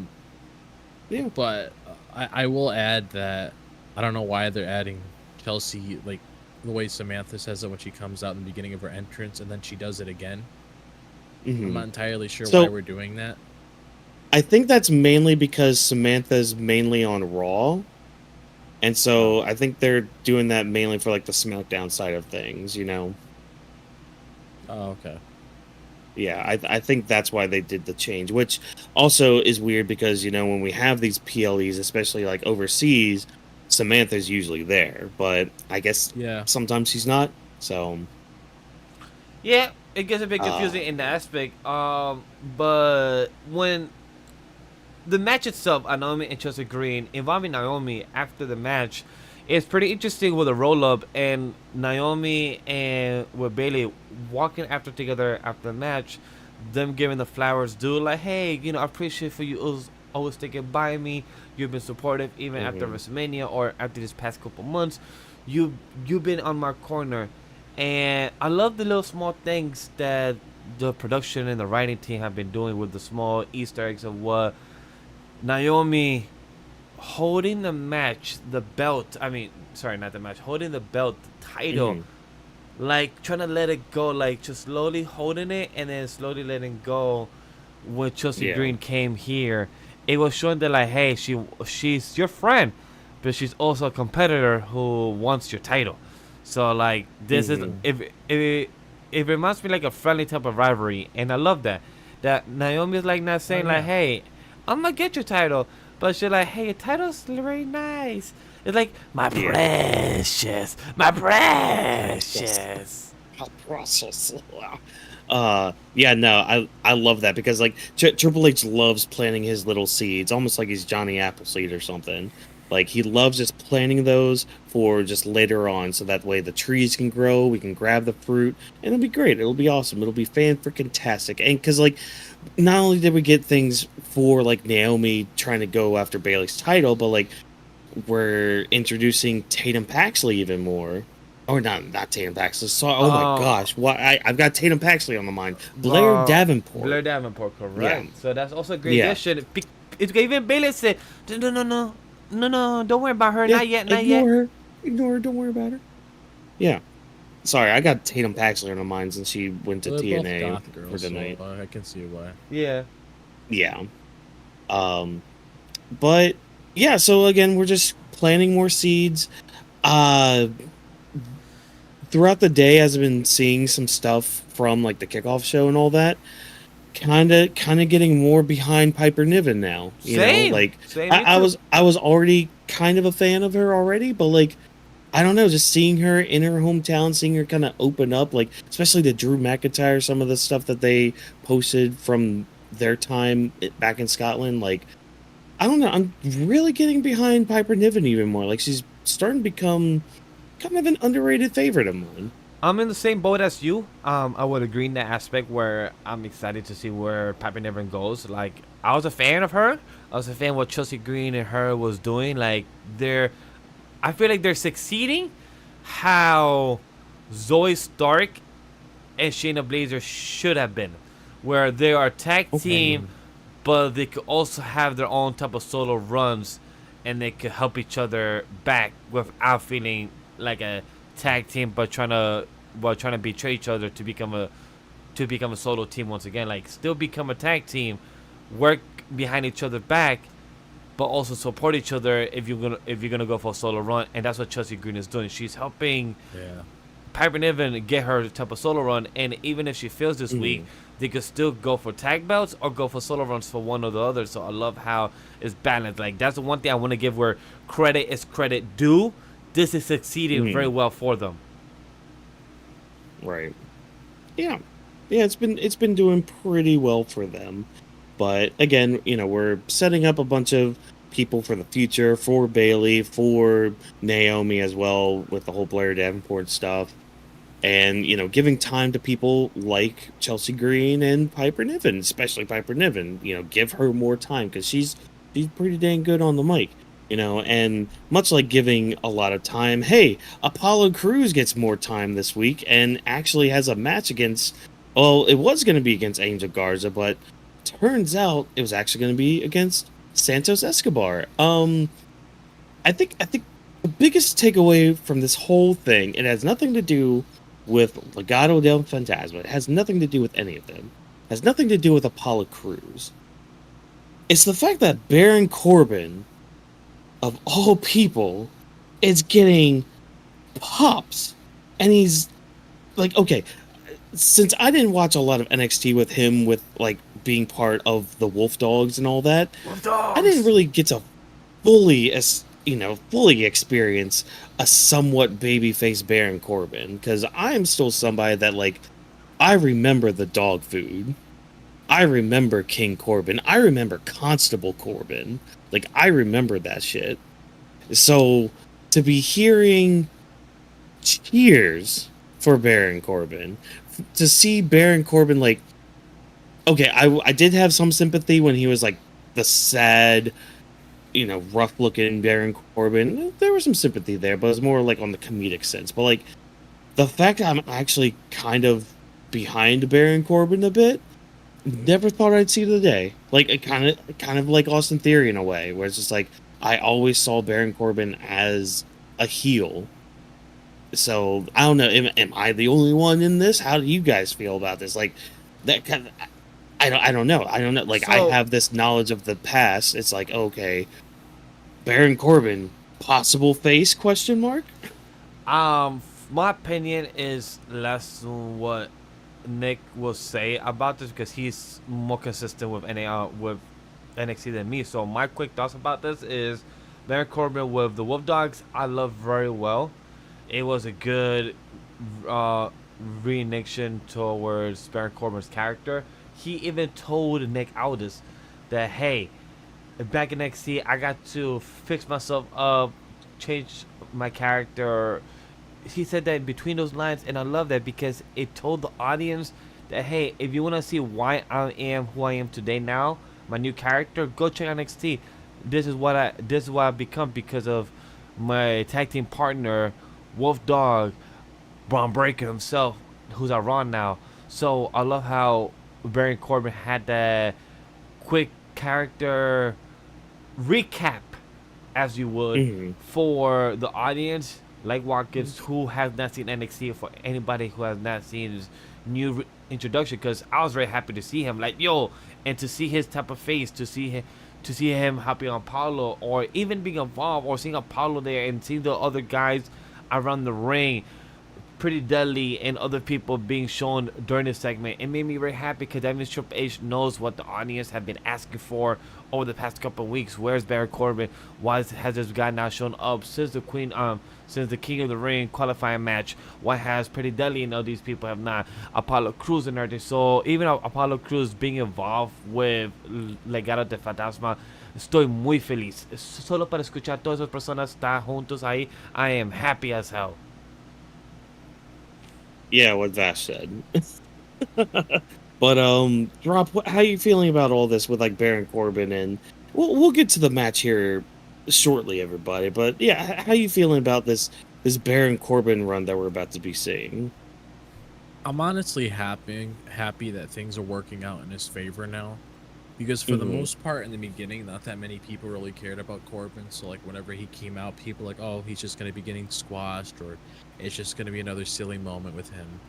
But I like how this time people actually appreciating what Corbin does. And I agree with what JJ said in the chat, where he's like, NXT really helped Corbin, which it really did, because one of the best things you could really do is, if you want to reinvent yourself and you want to do things for the better for your career, going back down to NXT isn't going to, like, devalue you in any way, because you see people like that go back down there all the time.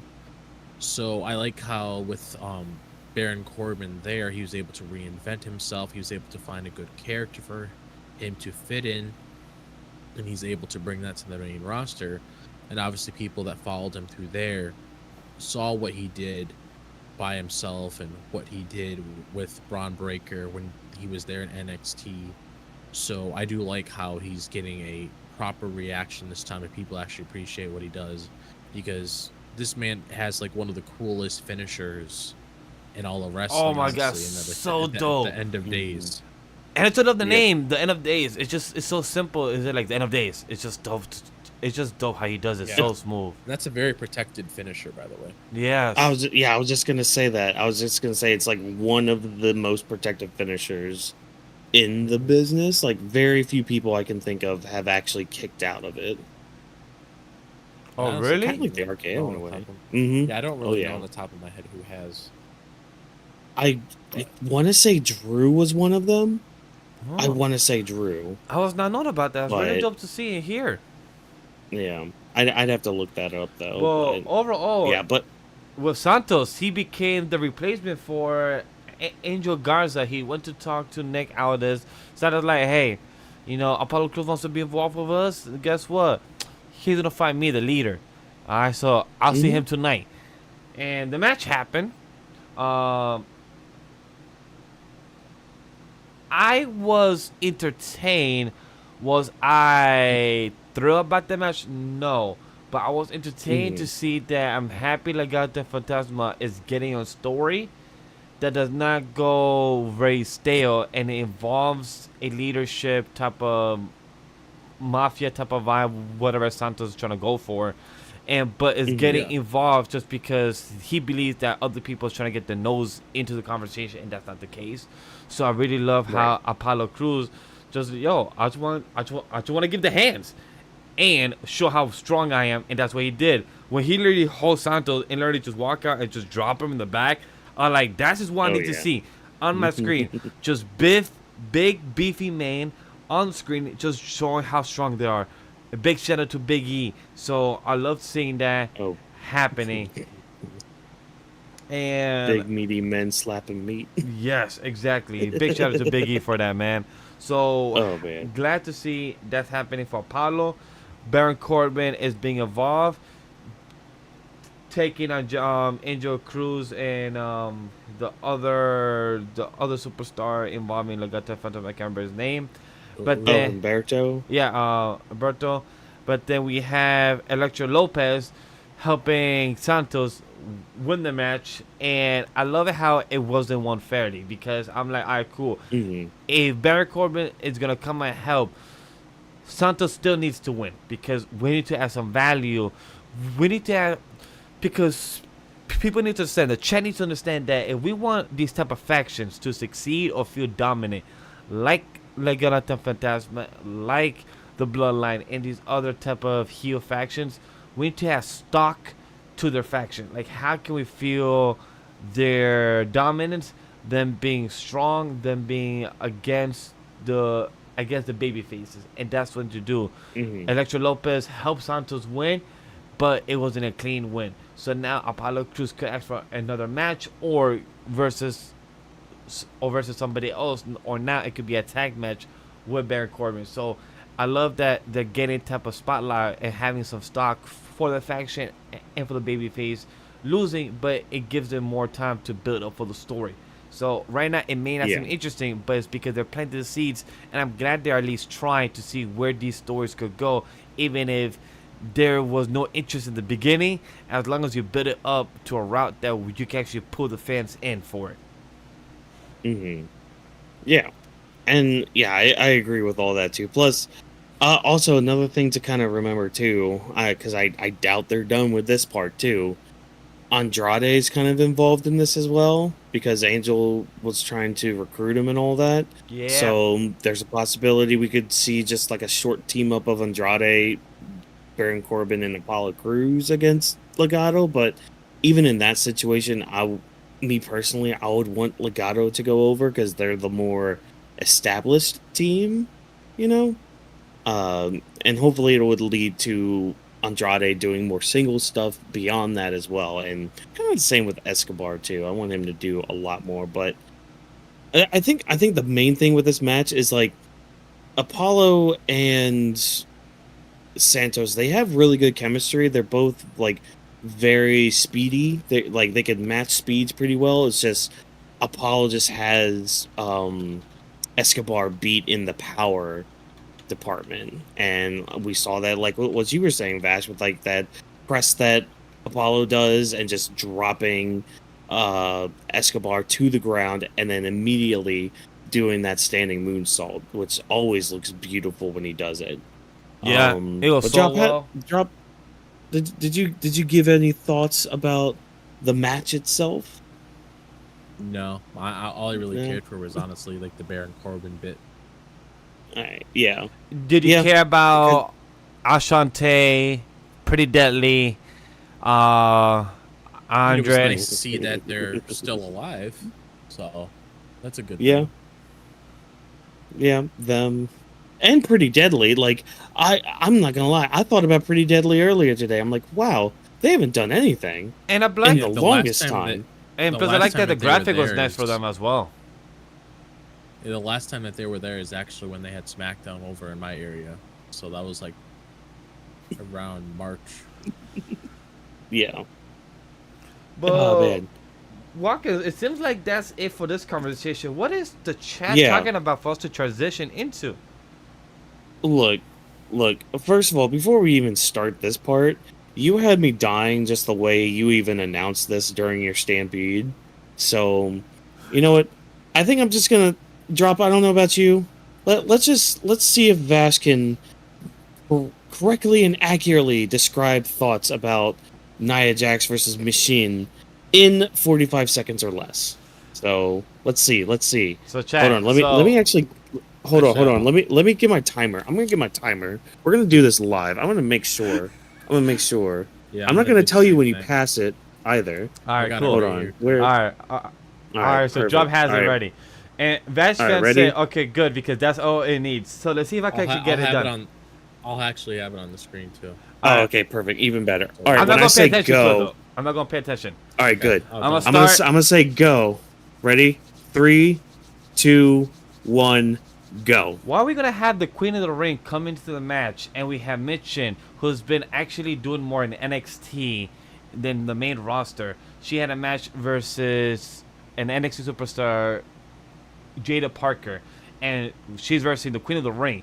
We have that match in less than 5 minutes, and we have Tiffany with Court Graves, and they barely speak. It was a 1 minute conversation. The match happened, and then after that, they move along to the next segment. This match was fucking pointless, and I felt bad for the women's division, the superstars.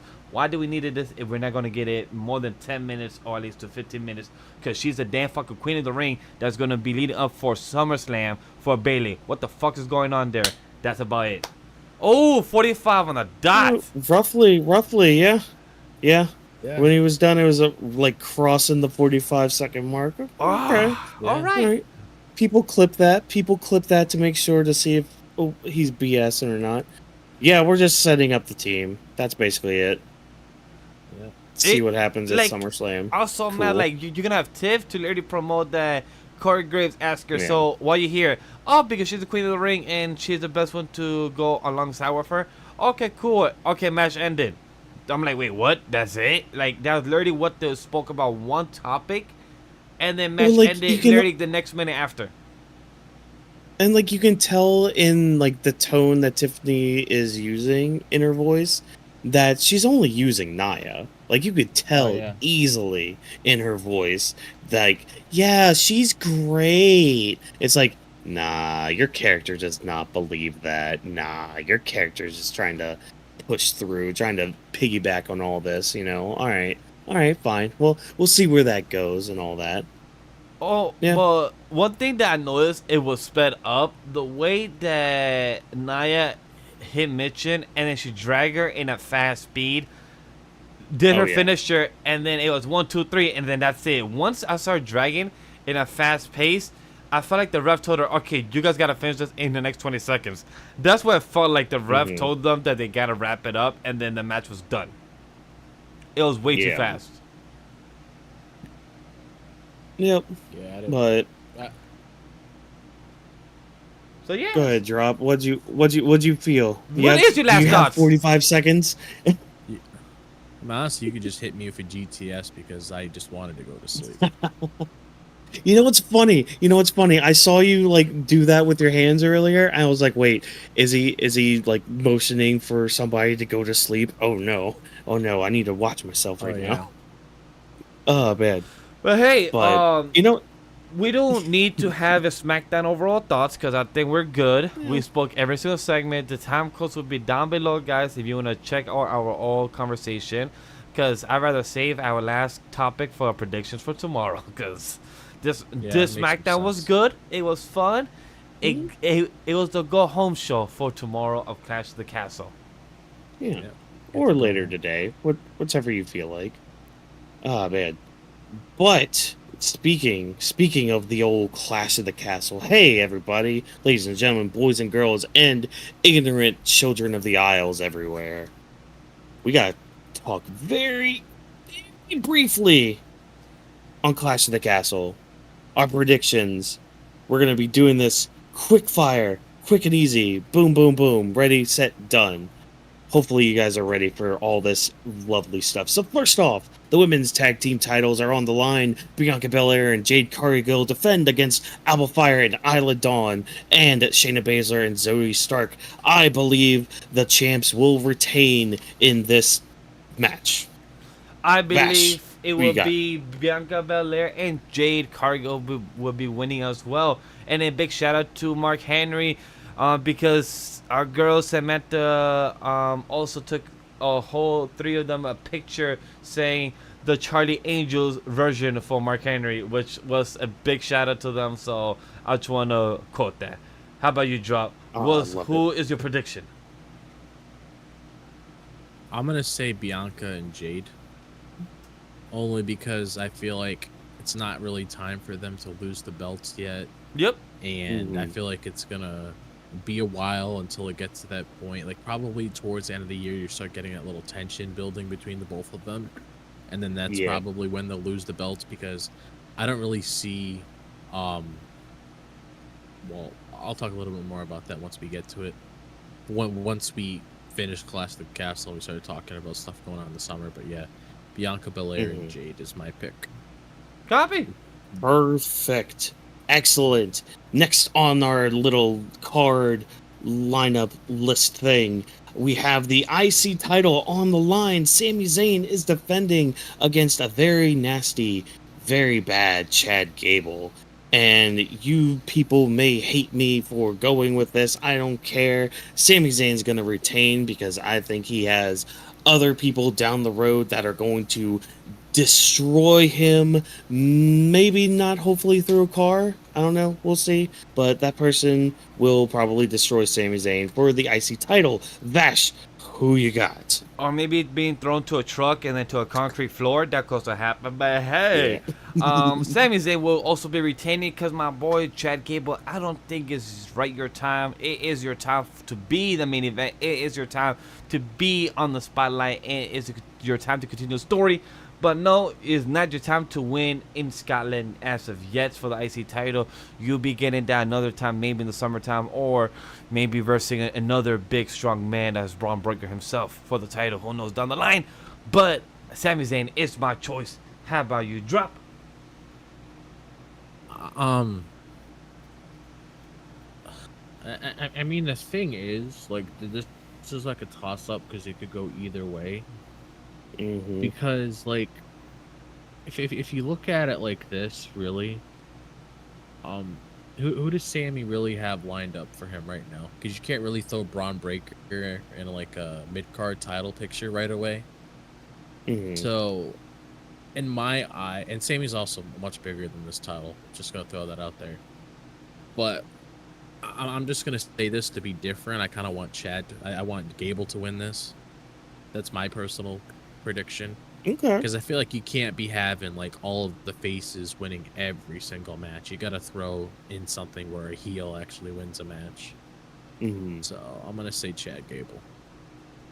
Ooh, good. All right. You know what? I like different. I like Same to hear here. different. I like different opinions. I love it because I'm not gonna lie. This one was also kind of hard for me to kind of pick as well because I was kind of in your boat too because it's like, all right, Chad's in this new attitude and all that. There should be a payoff for all that. But now that I think about it, he always plans ahead with everything he does, and we've seen segments throughout the weeks of him and the Creeds. For all we know, he might have a backup plan where he knows Otis is going to do something, and then that's when they come out and help him. Yeah. Exactly. So And then we'll just that's have to when you wait get and see them with that. dethroning Awesome Truth, and then Oh my god, perfect. please take the titles off of them. But that's a whole different other topic for a whole different other day. Because we got the women's championship that Bayley is defending against Piper Niven. And you know what?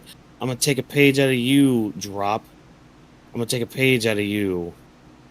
Oh, Let's go, Piper Niven. Let's go. Let's get it. I don't care. I'm probably wrong. I'm probably more than wrong. But hey, the heart wants what the heart wants. Give it to Piper Niven. Especially because, hey, WWE, you have yet to give us that mid-card women's title. Exactly. For me, Get on it. is Get on Bayley. it.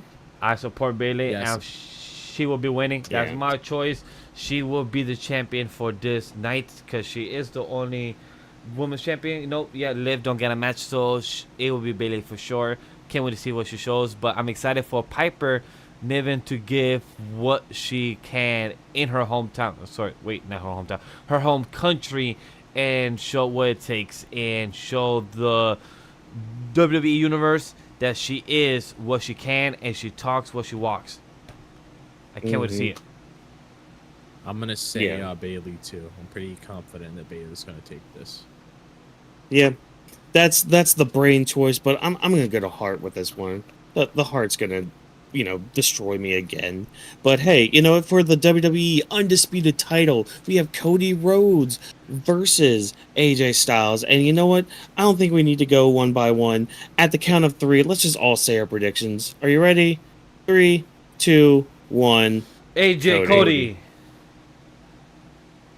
What? Damn What? it, Fast. I have a sword here. I'm kidding, I guys. will find you. It's a guy named Cody the American Nightmare Rhodes because he was invited by the not one It's even cookout, JJ but saying 2 Cody in the chat. cookouts. Exactly. Right? Okay, hold on. You just mentioned the cookouts. Can we just mention, too, that KO was also invited to the cookout? Yes, he was. Yeah. He was invited to the cookouts. Well, it seems like our 2 guys are invited to the cookouts. Oh, I love it. Because it seems like not many people know what it is to be invited to be a cookout, right? Smile. Yeah. Brian Alvarez. Oh, But yeah, Cody will be Don't winning, worry. and AJ will be saying, Yeah. I quit. Unfortunately. But then And, we get to our main event, which this was Exactly. apparently confirmed as the main event. We have the World Heavyweight Championship on the line. Damian Priest defending against Drew McIntyre. Let me tell you guys, this was hard to think about. This was very hard because Yeah. there's so many things that could happen. There could be run-ins. There could be run-ins that don't go too well because a certain Chicago boy is in Scotland. Apparently a fan did get a photo with him. He landed earlier today. This was hard. This was very hard to choose, but you know what? No, Vash, you go first. You go first. I can't break it. I can't break the ice for this one. It's gonna be our champion, Damian Priest. I'm gonna go with my gut. I'm gonna go with my heart. I'm gonna go support my Spanish heritage. Our Puerto Rican Damian Priest. I believe in you. You will have another win. Drew, it's not your time. I feel like it could be your time. It's a 50-50 chance. I don't have a 51-49 chance. I have a 50-50. And right now I'm gonna go with the slight over of Damian Priest. Go. All right, Drop. What about you, buddy? Do you have a This is a more toss-up concise again. answer than I do? I mean, this is a toss up for me because it could really go either way. Because part of me wants to see Drew win this because I don't know if it'd be fair for him to lose a second match at a Clash of the Castle pay-per-view. And Yeah. to me, he's honestly what I'm pushing towards more for like to have as a world champion on Monday Night Raw because Damian Priest at the moment isn't really doing anything for me.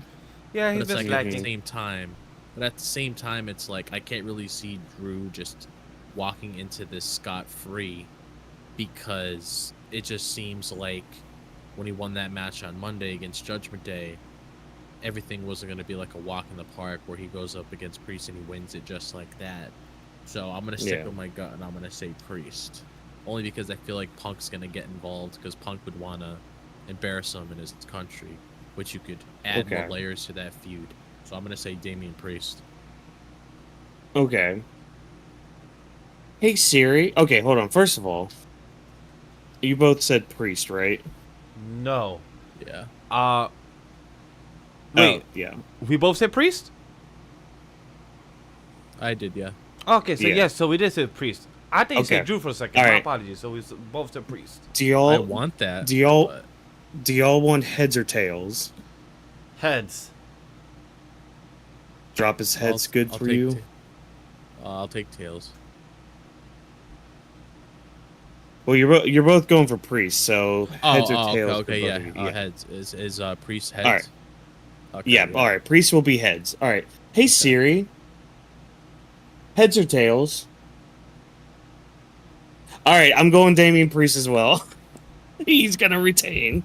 That is how I made my decision for this prediction. Because literally, like, so in our messages earlier, I had a thought about like a certain road that we could go down, and it's just like, okay, I think that's a deciding factor, because I am gonna stick with my Priest decision anyways, because a lot like what you guys were saying, and I think also too, the Drew Punk match and feud doesn't really need the title. It doesn't would need a be title. great. Yeah, it would be great. It would be cool. But the other thing to always remember too, like besides us having Money in the Bank, next month, Gunther is waiting for whoever at SummerSlam. Yep. So it's like whoever even gets that title more than likely is going to be dropping to Gunther. Whether that's Priest, whether that's Punk, whether that's Drew, in any sort of way, fashion, or form. Yeah, because I don't see... Either way, they're going to drop, yeah. I don't see... I don't see Punk winning against Gunther. I don't see Drew winning against Gunther. I'm sorry. Oh, yeah. I don't see Damian Priest winning against Gunther. I do see Drew winning against Gunther if he's champion. If he's champion, if Drew is champion, I do see him winning against Gunther. But would he be winning against a Gunther who's king of the ring and having a secure spot for king of the ring because of SummerSlam? Now that's a big if, because now they're trying to push Gunther being the world title. So it's like, how long do you want him to be the world title winner and everything? And do you want him to secure that for SummerSlam to lead for the rest of the fall season? That's a big question. And especially at the end of August, them being in Berlin, which I know he's not from Berlin, but they're still going to push the whole Berlin with Gunther kind of thing, So there's always that little avenue too to think about. But Job, you were gonna have you had something to say about it all, or? Oh no. Oh no. Okay. All right. So yeah. So it looks like we're all going Damian Priest with that. Yeah, exactly. With my heads or tails decision with all that. But yeah. So again, that was SmackDown. That was our predictions for Clash of the Castle, and I don't know, boys. I think that might be it for the night. What do you think? Yeah, I'm good. The SmackDown was good. Go home show. Chat, we have not given an announcement yet or not. If we do a coverage for Clash of the Castle, we will be having a conversation about that. So if you do see a stream link that will be live, you will see him. If we have a pre-tape one, we will let you know and maybe post it for probably Sunday. So we'll let you guys know if that happens. Other than that, we appreciate you for checking in. Always follow us on social media at AniMa W3 Studio, #Weebs of the Ring, and like below are our handles. And we appreciate you for coming in. Right, Whawkins? Yeah, those are some lovely handles I'm looking at. All of them. You got the AniMa W3 Studio, you got Legendary Vash, you got DropThisBox, you got Whawkins MW. It's all right down there. Drop, do you have anything to say before we head on out for the evening? No, I think I said all my thoughts on the show. Yeah. All right. Well, good. Well, hey, you know what? Thank you guys for taking time out of your day, especially all of you guys in the chat. love and appreciate all of you for just adding more to the show. So thank you, as always, for tuning in live, or if you're tuning in watching the VOD after all this. Again, thank you for taking time out of your day to listen to the Weebs of the Ring podcast. If you enjoyed what we had to say, do exactly as Vash just said. We're known as AniMa W3 Studio on all of our social media platforms. Just remember, that's we with a 3. Also, use the hashtag Weebs of the Ring to interact with us about anything regarding wrestling before, during, or after our shows. Feedback is always appreciated, as we are nothing without you tuning in, and we always love to strive to be better. Weebs of the Ring is presented by AniMa W3 Studio. Thanks again to our production team of Vash, Whawkins, DropThisBox, Rome, and Jokester, as well as special thanks to JB and Abe. Thank you for joining us, and remember, no stunt grannies were harmed in the recording of this podcast. Maybe. Have a good night, everybody. Have a good one.